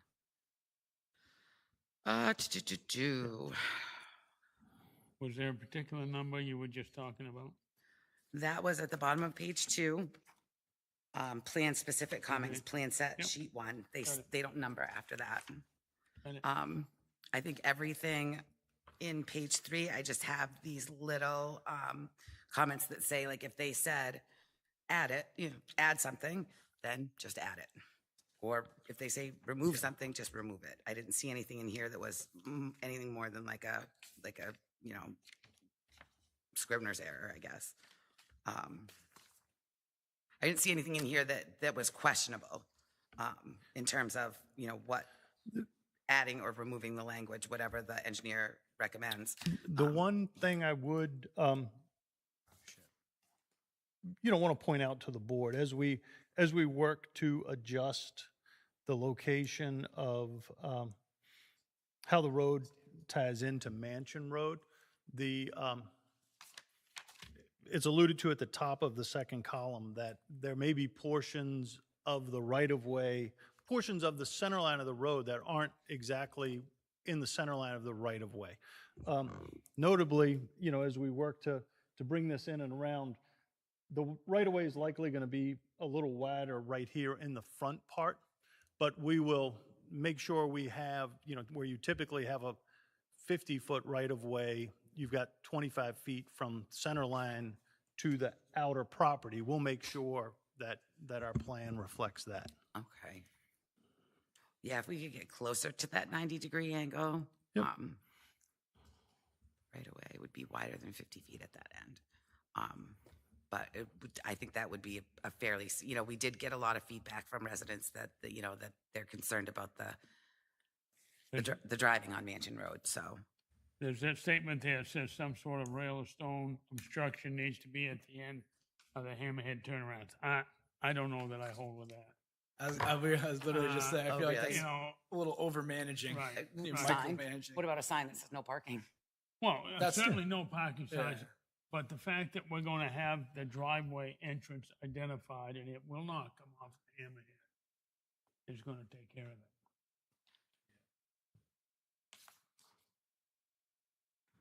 I don't even know that under best standards and practices, we could have them put some sort of rail or stone. Well, if there was a obstruction. big drop off, you might have a rail. Right, there, right. but- And then at the end of the day, it's Right. kind of, it's not really. Yeah, I don't think that we need to worry about that. And the other part, I was thinking about earlier, I didn't mention it, was, then it gets in the way of snow plowing and things like that. Absolutely.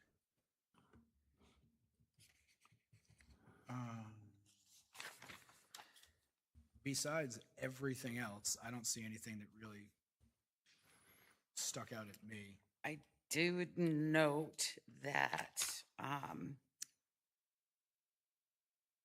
they mentioned that so in the middle of page 4, close to the bottom of the first column in page 4, plan set sheet A and plan set sheet B, they talk about the hydrologic soil group chart is incomplete.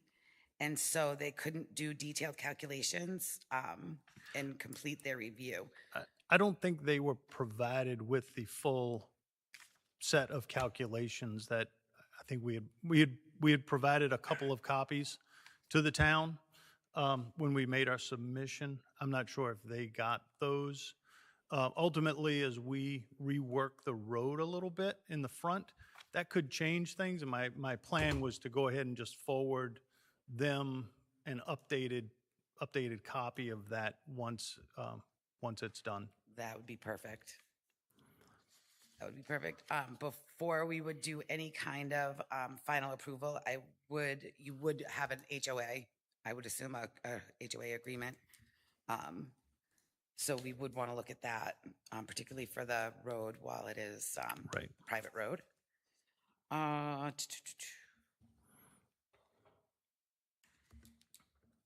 And then we will have a formal letter. I asked the chief for a formal letter, so we'll have that.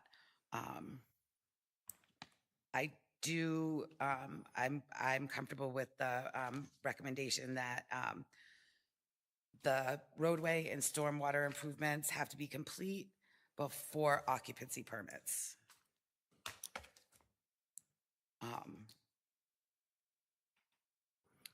And then, and only 14 of those ones are being developed now. Project trigger for, and then we've already talked about that. So is there anything else in the engineer plan that anyone wants to bring to light or that you have a question about?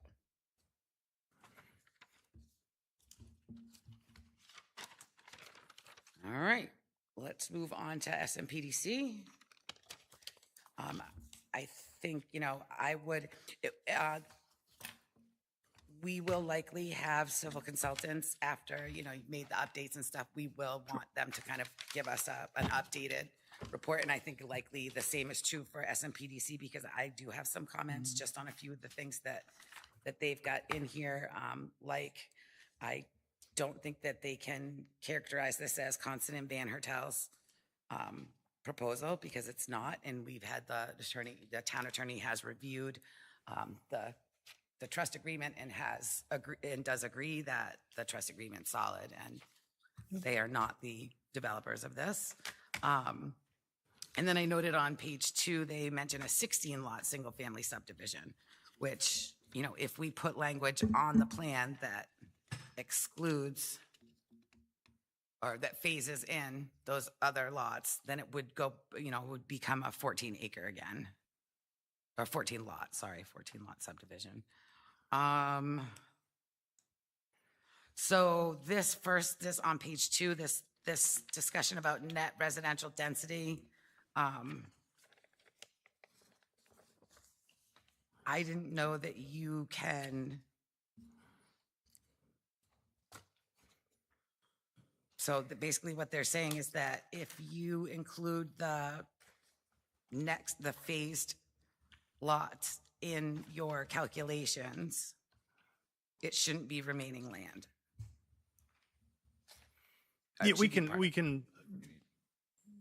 we'll come up with a way. I mean, I did just based on the areas that are left over, I think it would have been I didn't take yours. 16 or 17 lots in the area that we're proposing 14. So, I'm not concerned about that, and we can add a table or break down the table however it satisfies SMPDC to, do it, with phase 1 areas and then do it as the overall, which is what makes sense to me. That'd be great. Yep, that'd work for us, for sure. Then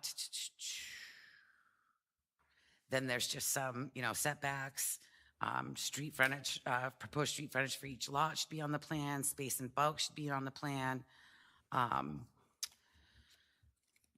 I think the stormwater management, so on page 3, section 6.1.10, they recommend a technical peer review. I think that's what the engineer did. Yep. So do you guys agree with that? I'm gonna go to DEP, stormwater permit review as well. Right. Okay. And we had said in another meeting, we had said that we want that DEP permit in hand, right? That is one of the performance standards. We can't do a private final until that's in hand. Okay. So that could be put a, Condition of approval. well, it could be it could be putting the brakes on. Could be, and this question is putting the cart before the horse, but just to understand your approach to that.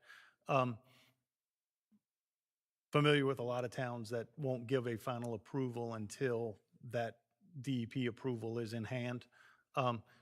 Once we get to a point with the DEP, assuming we work out all these details, make the plan revisions, everybody's good, we get a preliminary approval, could we submit for final and just have the process moving forward if we are at a place with the DEP that we think we've addressed their technical comments, things like that, and we're just waiting for the permit to be issued? So our ordinance states that we have to have it in hand, we're supposed to have it in hand prior to the final. For final submission. Yeah. Okay. However, I personally think that there is some value to go through the process while waiting on the DEP permit under the current situation with the DEP, where permits are taking longer than they should, or longer than they are stated that they should. I think the value is that all of these aspects that we're discussing will still be fresh on our mind and be easier to review, in one go, rather than wait potentially 6-9 months for the DEP permit to come in to then start all over again, where we could easily have a condition of use that no permit's given until the DEP permit's in the town's possession. That's pretty standard in some other towns. So we could do a final approval, but say no. We'd have to provide a waiver that the stormwater permit is not in hand prior to final submission. And then we would then need to put a condition of use on the final approval that the main DEP stormwater permit is provided to the town prior to commencement. How much? And again, that's Yeah, this is weeks, if not months down the line. Yeah, So we'll cross that bridge. just Wanted to make a note. DEP is taking extremely long on all their permits currently, so if it was a normal situation, I would say it would be practical to leave it as is. So what we kind of talked about a little bit, we we touched on a little earlier, the section 6.25 roads. The road commissioner, now that the road commissioner did provide us with some comments. But I think his comments were, ask SMPDC. They should advise us on, I believe that's what it said. What's that? They were way back. They were quite a bit. I think they early. came in an email or something. Yeah, it was an email, and I'm sure I've got them somewhere here because I keep all this stuff. But here we go.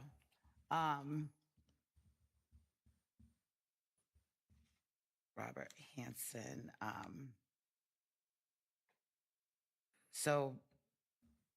Okay, yeah, here it is. So, road commissioner states the applicant should include improving the dirt section of Mansion Road that isn't paved and bring it up to town standards as part of the subdivision. And then he references Article 12.1E. And I believe that's something that also our resident also noticed. So this is improve the existing roadway or intersection at least 50 feet beyond the access. Then he provides us with a number of trips per day is what the subdivision is predicted. And will the new subdivision create enough traffic volume to require improvements in both directions of Mansion Road? Probably this is a question for SMPDC. But I think your road, your street expert, and frankly, DEP. All right, sorry, DOT, right? Right, DOT, where this isn't a DOT, where Mansion Road's not a DOT road, they don't have jurisdiction, but So we could, I could coordinate with our traffic engineer to see if they could do an estimate of trips in each direction, if they haven't already. Yep. I'd have to look back. I think that's, I think they did, but we were going to bump it up to the, Right.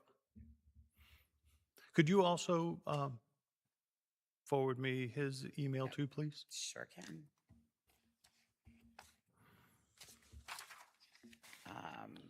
So if we had the traffic engineer provide comment on that, the recommendation here from SMPDC is peer review.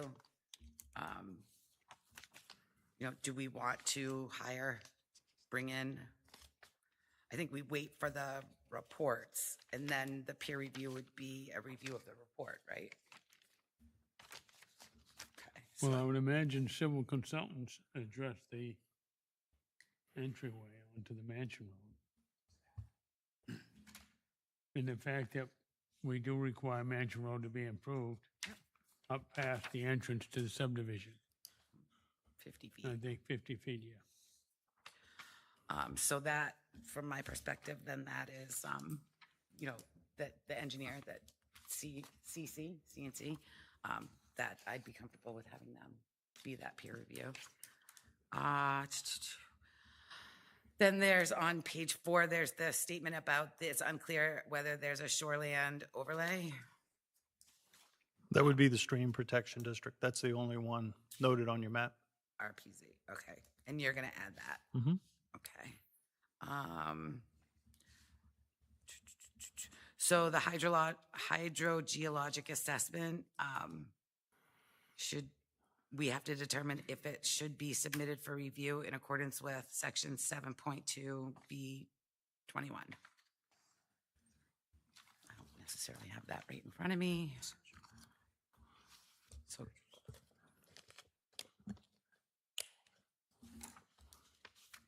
I don't know what that is. What's that? We talked about that earlier. We did make it. Okay, so well driller's letter will serve as. Yeah, that whatever .21 is referencing the more of the septic side of things, but we can get get it from a water supply side too. And then we've talked about the remaining land, but could you put in the third bullet, the matrix that includes the proposed lot sizes on the plan? If you haven't done that already. Yeah, the lot sizes are all noted, but we can add a table, I think. Yeah, just add a table. So then they talk about Article 11 in the subdivision general standards, and whether or not we, as a board, want to require the reservation of 10% of the area as open space, or up to 10%, guess I should say. I know that, we've had some comments from a couple different people about the access to the trail and to the CMP corridor. Does anyone feel strongly that we should go beyond that? Should do what? That we should, so according to subdivision regulations, we can require them to reserve up to 10% of the area of the subdivision as open space, if we so chose. So what do we lose as the town of Hollis by requiring 5 acres of open space out of 50 acres? What's the downside to it? That's a question. I don't know the answer. Well, it would be. Well, do we need open space? Would be the value of 5 acres on a tax bill, but Okay, that's that's a gonna good be- answer. that's split up among all the lots, and it would probably be not very much. So we have our open space plan. We have our open space committee going on right now. So, I mean, maybe we could reach out to them and ask for some insight. I mean, I'm hesitant to. If we really wanted open space, we wouldn't have got rid of cluster subdivision. Yeah. That's where I was going. Nobody understood what they were voting for on that. That's a slippery slope. Oh, they didn't know what they were voting for? You want to have a special election? Special election. Let's go, boys. I'm not going there. I'm just- Yeah, I mean, I think that, I have to agree with that sentiment. But at the same time, I don't want to, there's a reason why it says in the subdivision regulations that we have the right to. And we've already talked about wanting an easement for the snowmobile trail. That could be the portion of the 5 acres. Well, I mean, and it says up to, so we don't Yeah, it have to doesn't have to require. be the full 5. but I that would be could- satisfied with what, residents have come to us and said, no one else has identified the need for open space as something that, They have regarding the snowmobile trail. yes, but I haven't heard anybody, I haven't heard abutters coming in saying, well, we want to keep open, we want you to take 5 acres of, We heard the lady tell us that she thought the lot should be bigger. yeah, 5 acres of open space. yeah, yeah. I mean, Lady across the road. oops, sorry. The question I would pose, and, there's certainly on this subdivision, in the context of the lot sizes we have, I think we can carve out areas to come up with however many acres of open space. To me, is that, is it going to be any added value to the town, given the size of the lots, the inherent nature with, 2 to 3 acre lots, that much of the area is going to be informally in open space, because people likely aren't going to clear all 2 or 3 acres of their lot. I think the potential value would be a homeowner couldn't buy a lot 5 or 6 and close the ATV trail down. Exactly. Sure. Oh, notwithstanding that area. Yeah. I think that wasn't where I was And that may thinking, be and I the think, best use for it. Yeah, I mean, if you're amenable to that, that's the only place. Or the remaining land of Well, the entire from that section of remaining land of the trust. all the way through lot 5 and 6. Right, all the way through 5 and 6. I mean, it could be an access, to the trail. This is, yeah.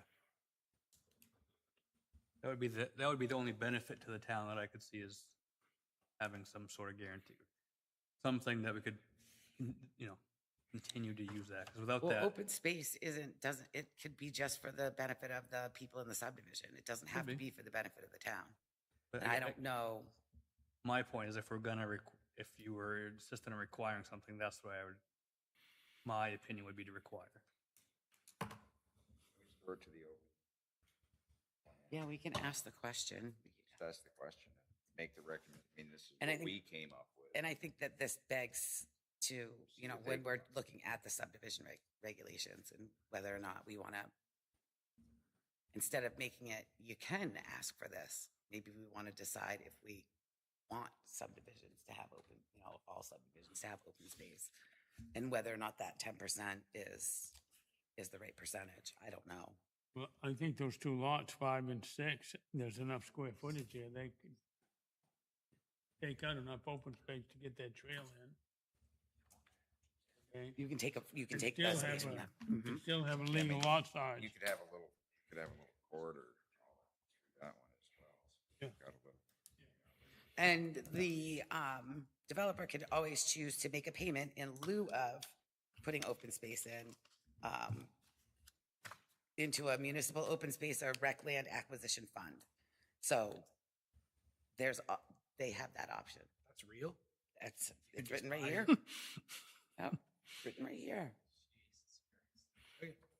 And I don't, does the comprehensive plan, so is the comprehensive plan addressing the need for open space at all? I don't know, it's not voted on by the townspeople. Oh. Sure it is. I don't. Yeah, so this says that we should consider the proximity of the subdivision to neighboring dedicated open space or recreation facilities, the needs identified in the municipal comprehensive plan or recreation plan for open space or recreation facilities in the neighborhood surrounding the subdivision. The type of development and the demographic characteristic of potential residents in the subdivision, and then density, if we're talking about open space, or maintaining scenic or natural beauty of the area. So that's, you know, that's a big bite.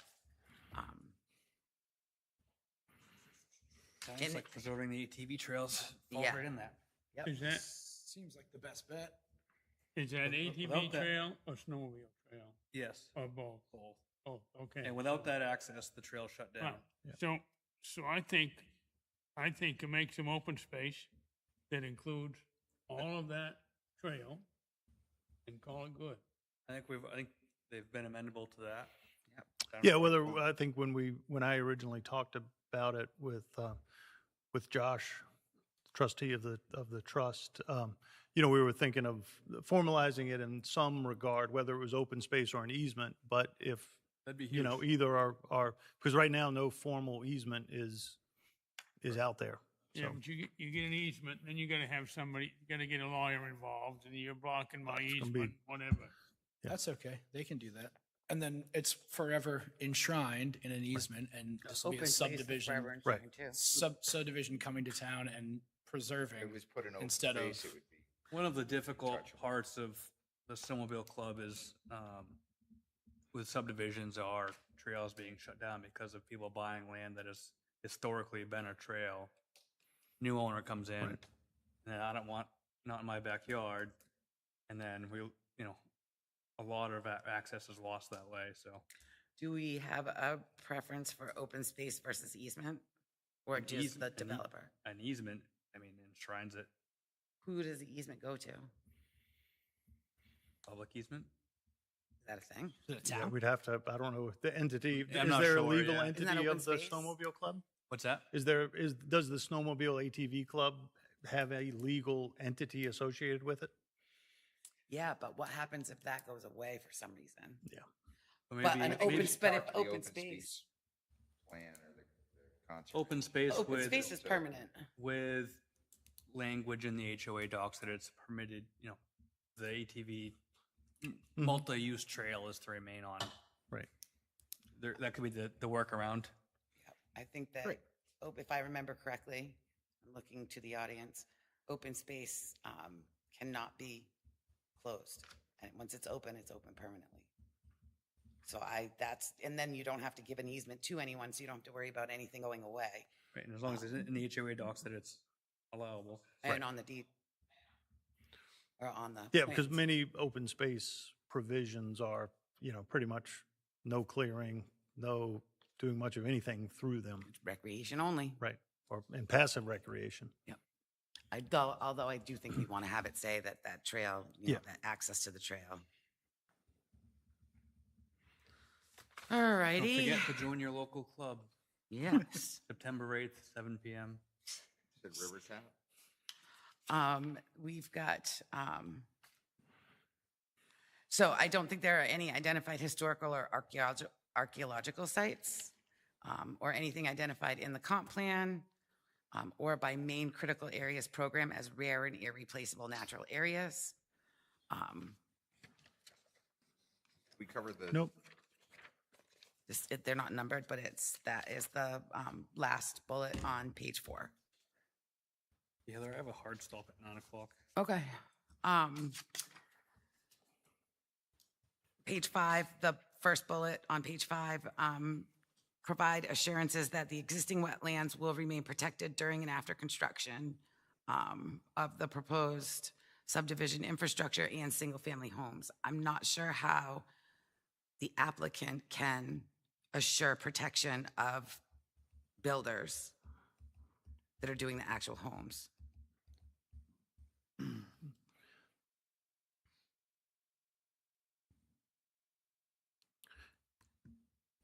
Yeah, no, I mean, and most wetlands out here are a part of the stream network, so there's a inherent 75-foot setback off the stream to those. There are others where we definitely would stop the building envelope at the wetland. I think the only area we didn't do that was right here, where we had a area of proposed crossing to get up into lot 11. So. The next bullet, they mention vernal pool approval. Let's go back a sorry. second. Heather.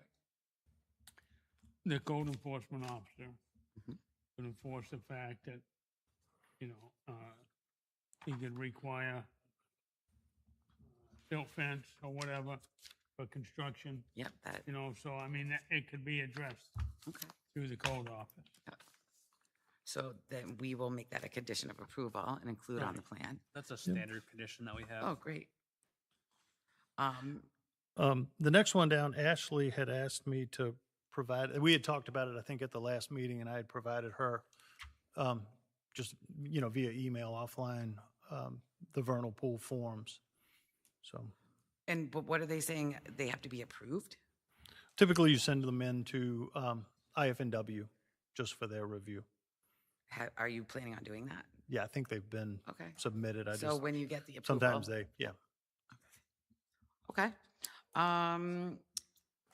Excellent. Couple of questions.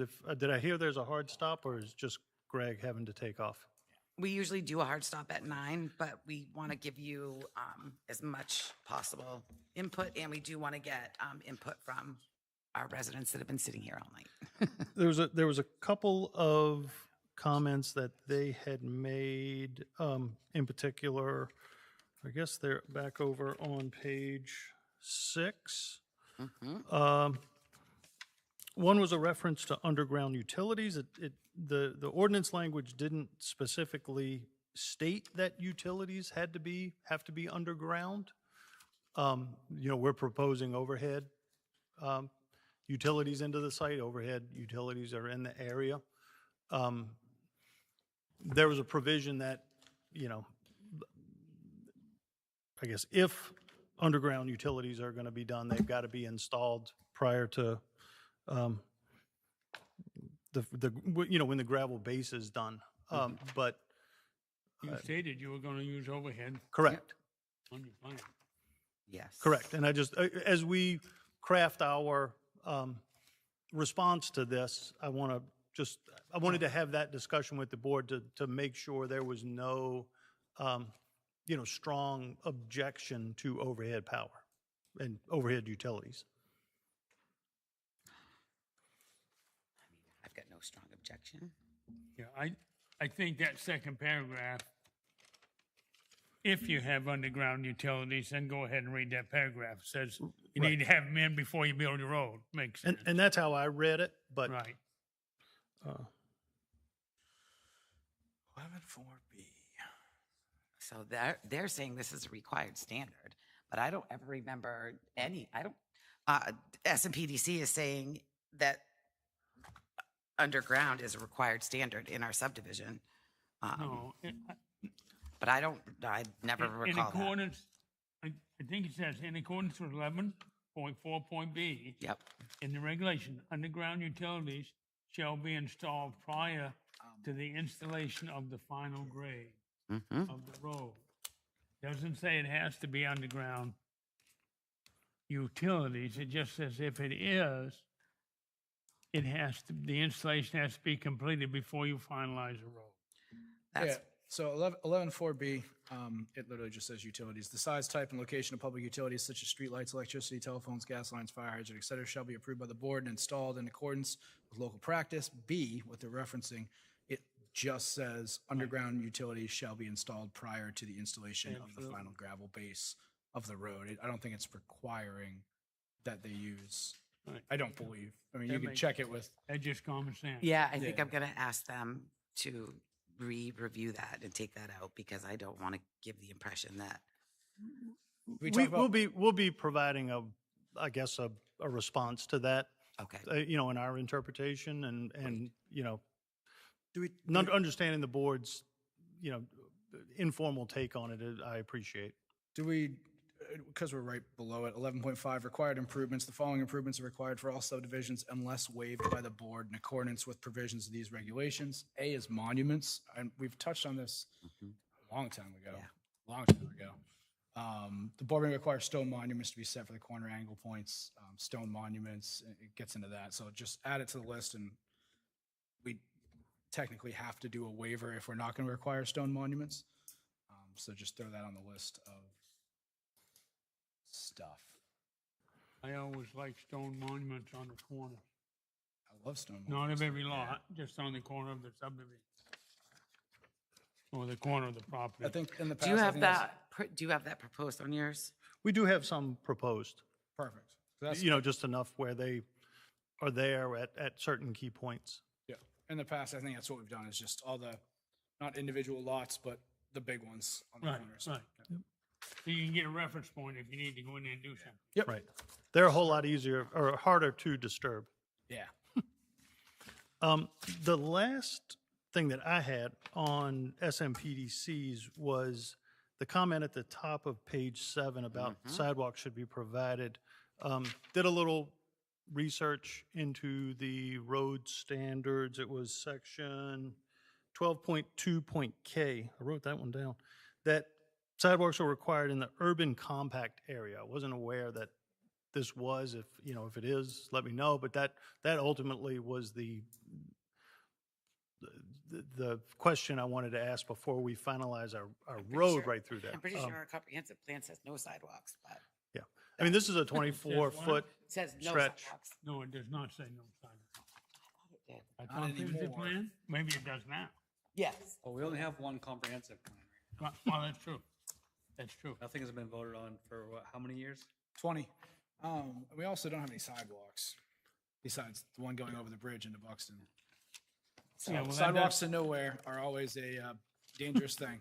Sidewalks to nowhere were Where's the big sidewalk lim- ends? Well, this wouldn't be a sidewalk to nowhere here. You're talking about 14 homes, potentially 18. Let's say 2 children a home, there's 36 children out riding their bike in the road, trying to play basketball on the road or whatever the case. I think it would be my opinion, we ought to try to lean towards sidewalks if we can and keep people out of the road. It's safe. It says something in our ordinance about providing a pathway along the side. Well, Foot gravel that- shoulders a pretty good pathway. yeah, and it's gonna grow all up and nobody's gonna take care of it or whatever. But,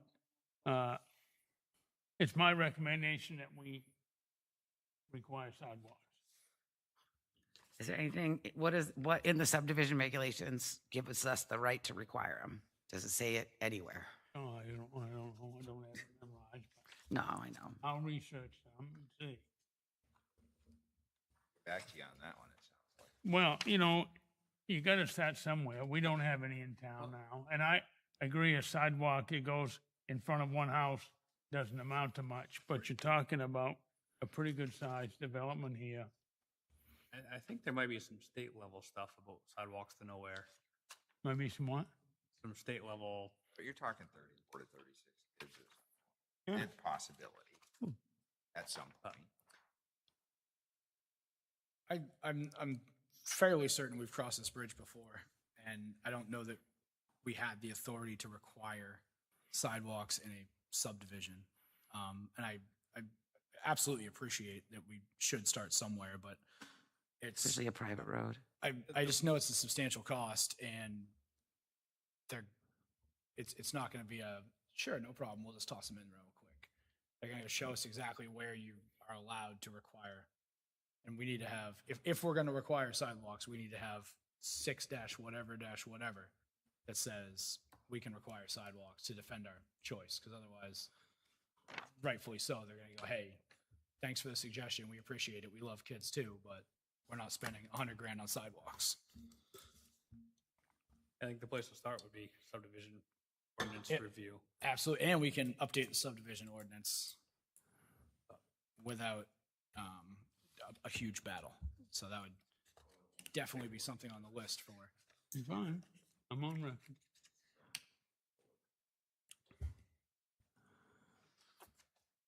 I'm not anti-sidewalk, I'm pro-ordinance. It's fine.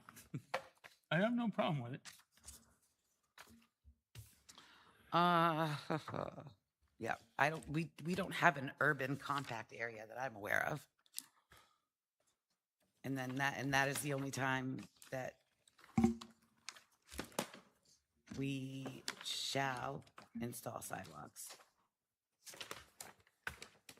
But we can require additional shoulder lengths.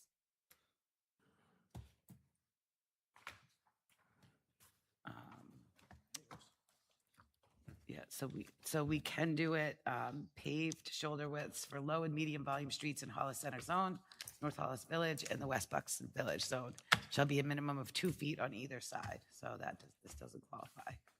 That's what we have proposed here as well.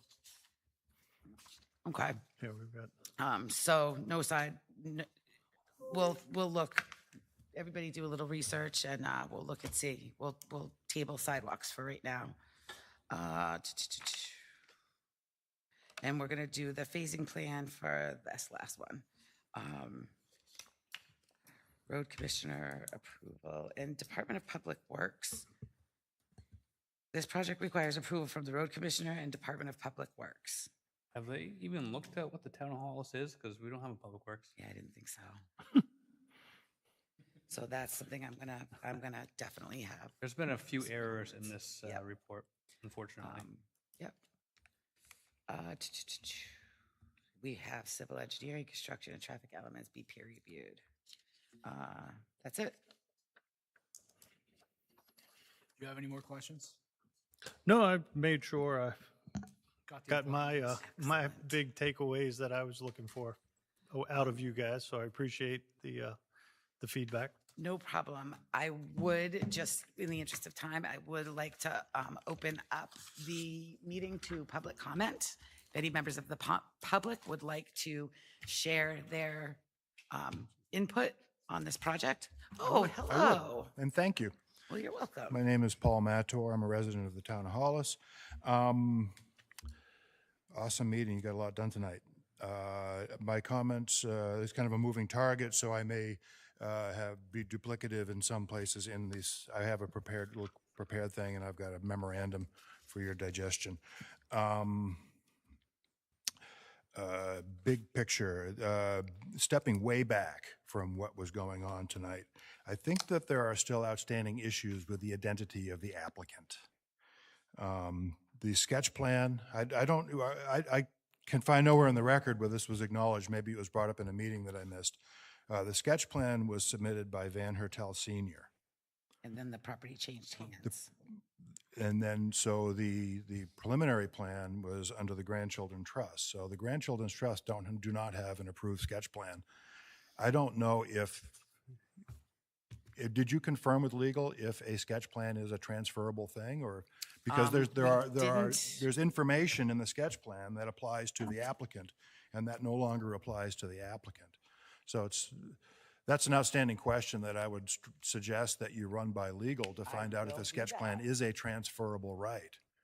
If anybody can just step in on someone else's ongoing plan and assume rights to continue it. or if that's not a restart of the entire process. I don't want to belabor the point here. I know the time is of the essence. I have it documented. I have the question documented here in my presentation. This one's a little nuanced and maybe, but there is a question of the independence of the trustee in this case. Brad Street is reportedly, but not confirmed. It would be good to confirm this as Van Senior's grandchild, which would make him a beneficiary of the trust. And I am not sure if a presentation like this or an application like this would require an independent trustee, or if it's adequate to have a beneficiary of the trust who has a monetary benefit from the outcome of the process, who's not independent of the process, which would fold the control of the entire process into the family and would say that there's no one outside of the family that is independent applicant, and that raises questions of that were not asked of the attorney in the attorney's question, the question from the board to the attorney. But Can you just say the first sentence that you said again? Did you give the name of the attorney? What was your Oh, first our sentence attorney. in that? That's our town attorney, Ben. This board asked the town attorney a very specific question that was answered by the attorney that gave people the idea that everything is a green light to do this. And I'm suggesting that there are some issues that were not disclosed, and there are questions to the attorney that are a little more nuanced than the answer that the attorney gave. And I'll be honest, Paul, what little I know right now about trusts, independent trustee is not required. This is a question for the attorney, and I'm not prepared to answer it. But I'm not sure that the attorney knew this information when he rendered the opinion, and if that would change the outcome. There's some other issues here as well with the attorney's answer. Okay. In that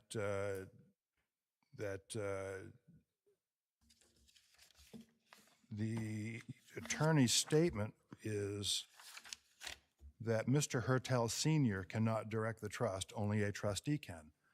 The legal problem with the applicant is not Van Hertel Sr., the legal problem is with Van Hertel Jr. So the attorney referenced the wrong Van Hertel in his response. And it's my understanding that prior to, if you look up the obituary records, prior to the same month, prior to the attorney's letter, there is an obituary for Van Hertel Sr. in the Florida records. So the attorney referenced an individual who's not capable of directing the trust in any capacity. So I think that the attorney's answer needs to be, there's some clarification, I think, that would benefit. Another question has, and this is important in that in the past the board has, well, there's the question of the proof of financial and technical capacity on the part of the applicant. And this is why I sort of bring the family into it, because the family is the problem. At least one member of the family is the problem that was asked of the attorney. And the question is whether Josh Bradstreet has the financial and technical capacity to do this development, because this is purportedly his project and has nothing to do with Van Hertel Jr. What's the trust And project? that question's never been answered, as to whether this applicant has the financial and technical capacity, if Josh Bradstreet has ever subdivided land before, or if there is adequate finances in the trust or available to him, or credit available. There's various mechanisms of getting financial capacity, if that's ever been. And I think that in the past, the board has given that a little bit short shrift, but in this case, I think you should take a more jaundiced look at it, given the circumstances around the family relationships and the legal issues with the town.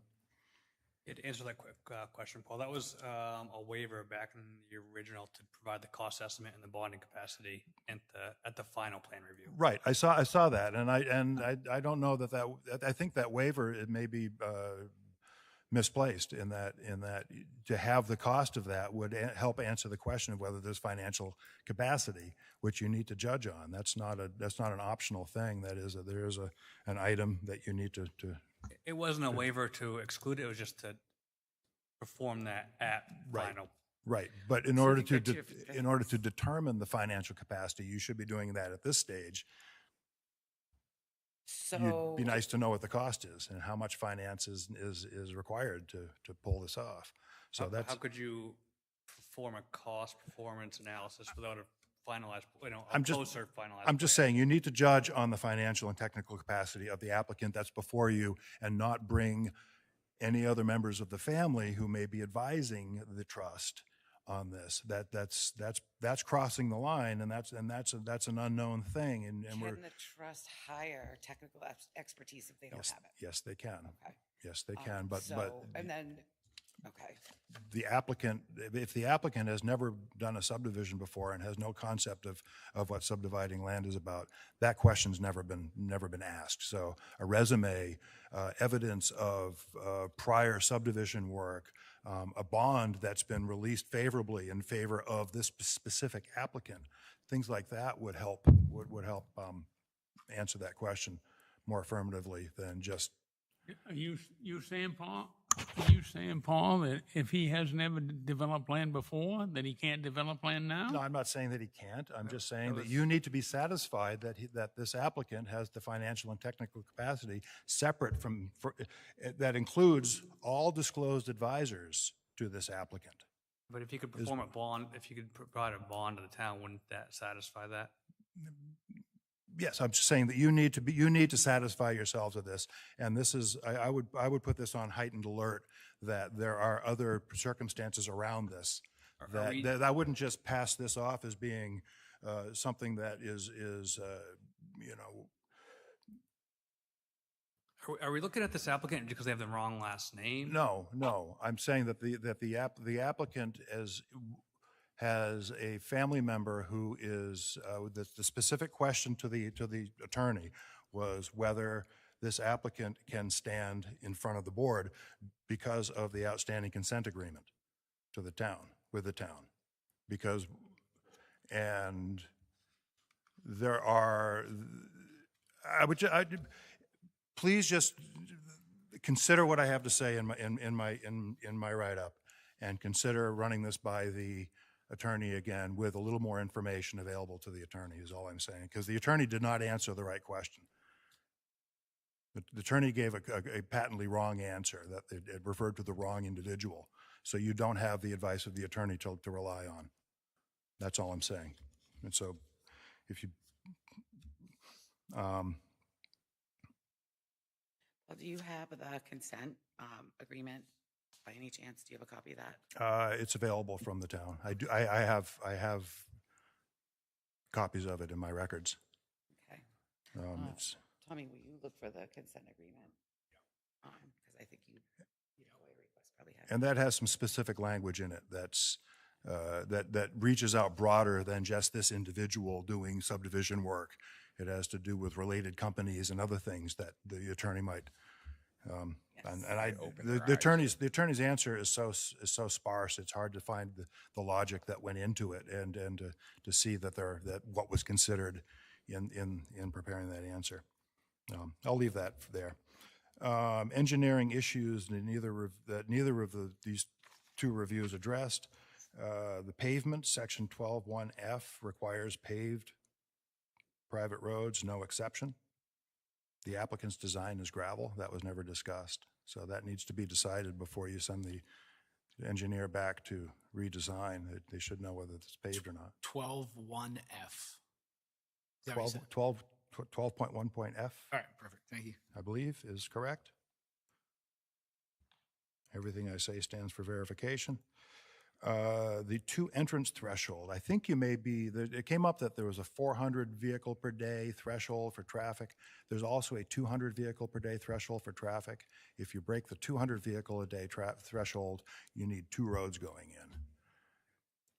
Now, the initial design was for 24 lots way back a year ago or more, and then that included land in Waterboro. So if you start talking about phasing and, you know, like what is the total impact of this development, you could be as many as 24 lots. And that would push it above, you know, 280 trips a day or somewhere in that neighborhood, clearly requiring a complete different road design.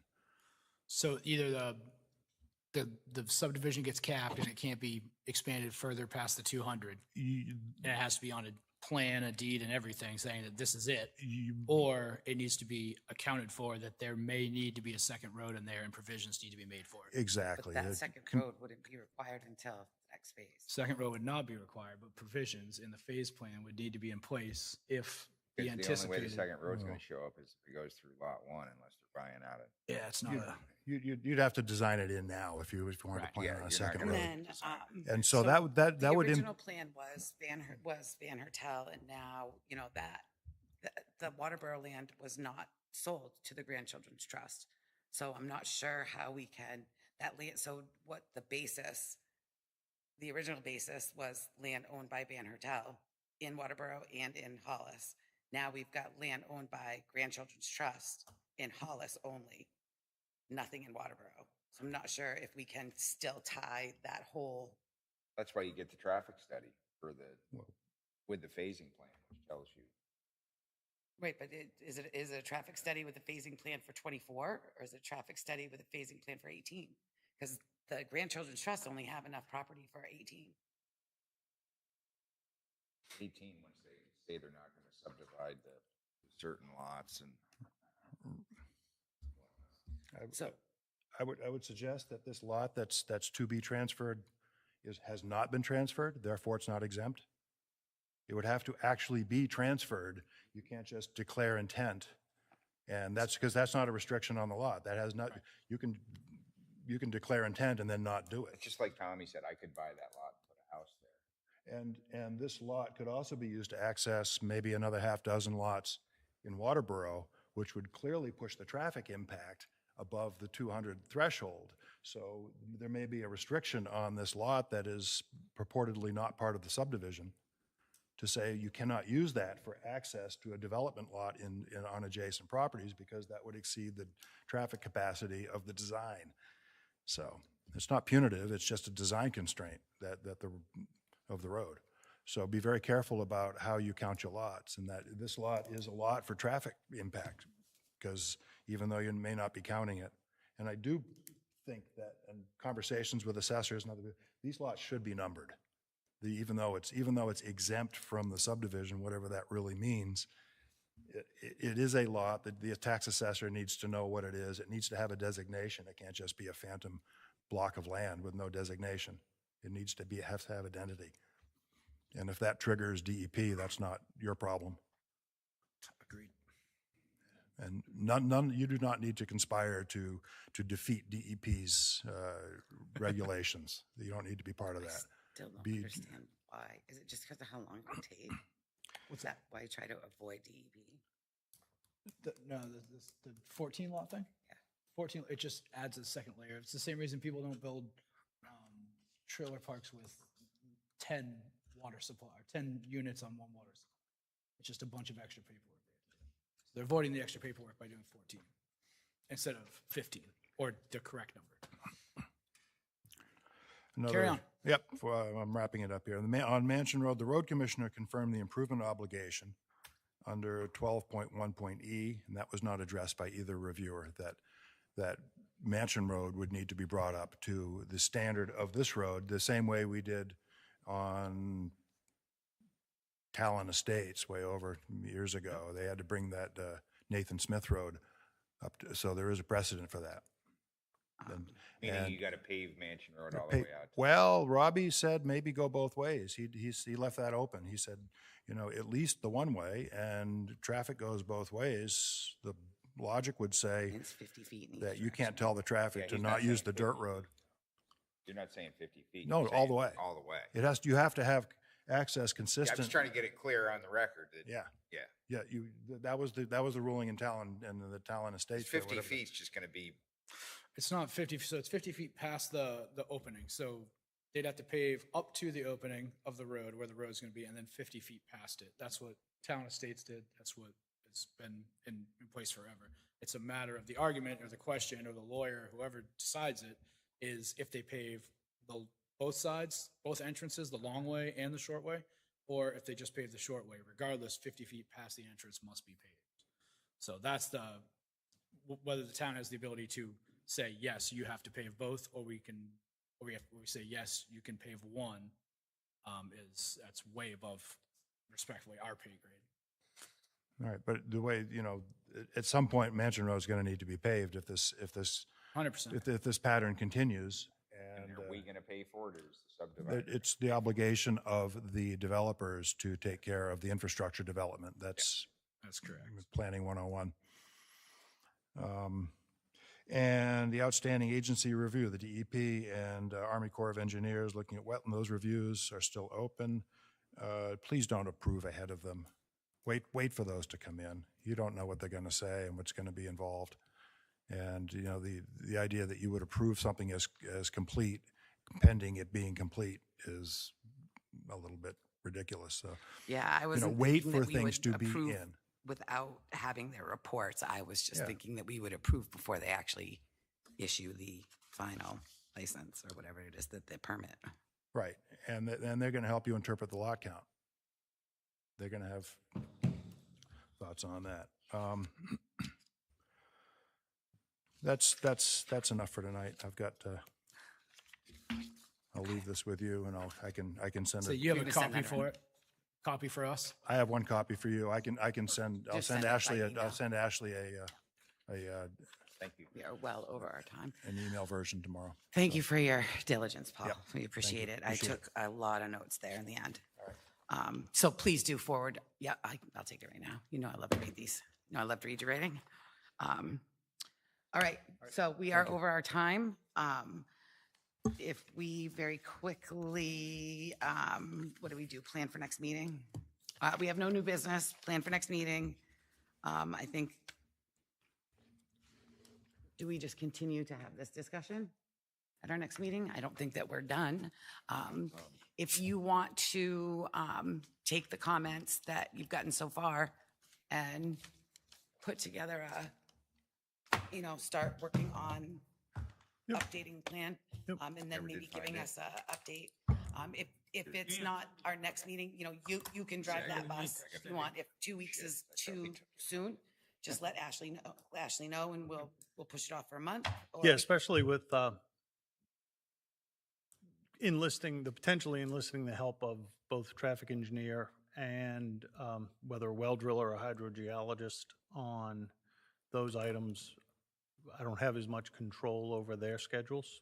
Now I'm happy to come back in a couple of weeks if you guys think it would be beneficial, or if you feel that it would be good for me to get a complete response in and maybe present it to you and have you forward it on or whatever. I would prefer to see a closer to complete response than a piecemeal. Yep. I'm not saying that every I has to be dotted and every T has to be crossed, because I don't feel that we have dotted all our I's and T's yet.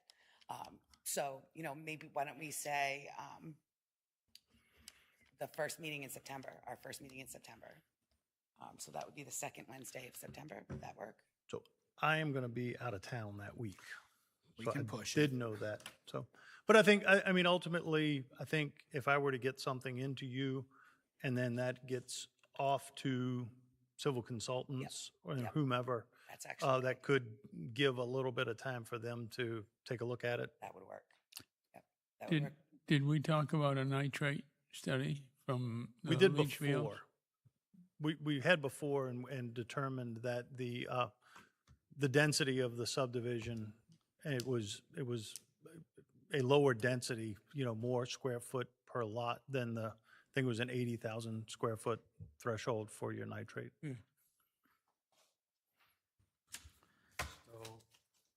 No business for next meeting? Unless there's new business. Then if there is, so what we will do is I will reach out to the consultants and to SMPDC. I've got some questions. We're going to do some questions on the trusts again. And you, you know, I'll be coordinating with Josh Bradstreet and awesome. buying, when, if I presume I'll be getting a copy of Mr. Mador's Yes. comments. I think actually the same packet that Ashley sent you, I think we'll just make sure that you have too, because I think that's because everything, right? I haven't That's what seen you had asked for. any correspondence back and forth from legal perspectives. Oh, okay. So if I can will make sure I get Ashley- that I in- will, yeah, I will get Ash, I will talk to Ashley and we'll encourage, or we'll put a standard in place that developer gets copies of everything that we get. Perfect. And then if, for some reason, aside from the engineering comments, if Josh would like to address the trust-related comments, when would you need me to notify Ashley? A week before the meeting? So, Yeah, a I mean, week he from can today? also, he can address comments in writing too. Okay. So he doesn't have to, have to show up here. Right. Every time. It was No, great to certainly, have him. but yep. But he can provide, anyone can provide us with feedback at any time. Written, and we prefer written just because then there's a record of it and I can then share it with you. So we'll get that, Okay. in place. So that way you have, I'll actually send you, tomorrow, I will send you the link to the Google Drive. Well, I appreciate it. And I will make sure that Paul, will we have your electronic version of your notes? Will we have that? Can you get that to me tomorrow? Awesome. All right. Any other discussion? I will take a motion to adjourn. So moved. Yes. All in favor? Aye. Yes. I really appreciate you guys sticking around a little bit longer. I'm usually the one that is Thanks for your saying, time, do not do Village. it, get out of here, Greg. Thank you. It was nice For to your see your face time, again. sir. No problem. Thank you all.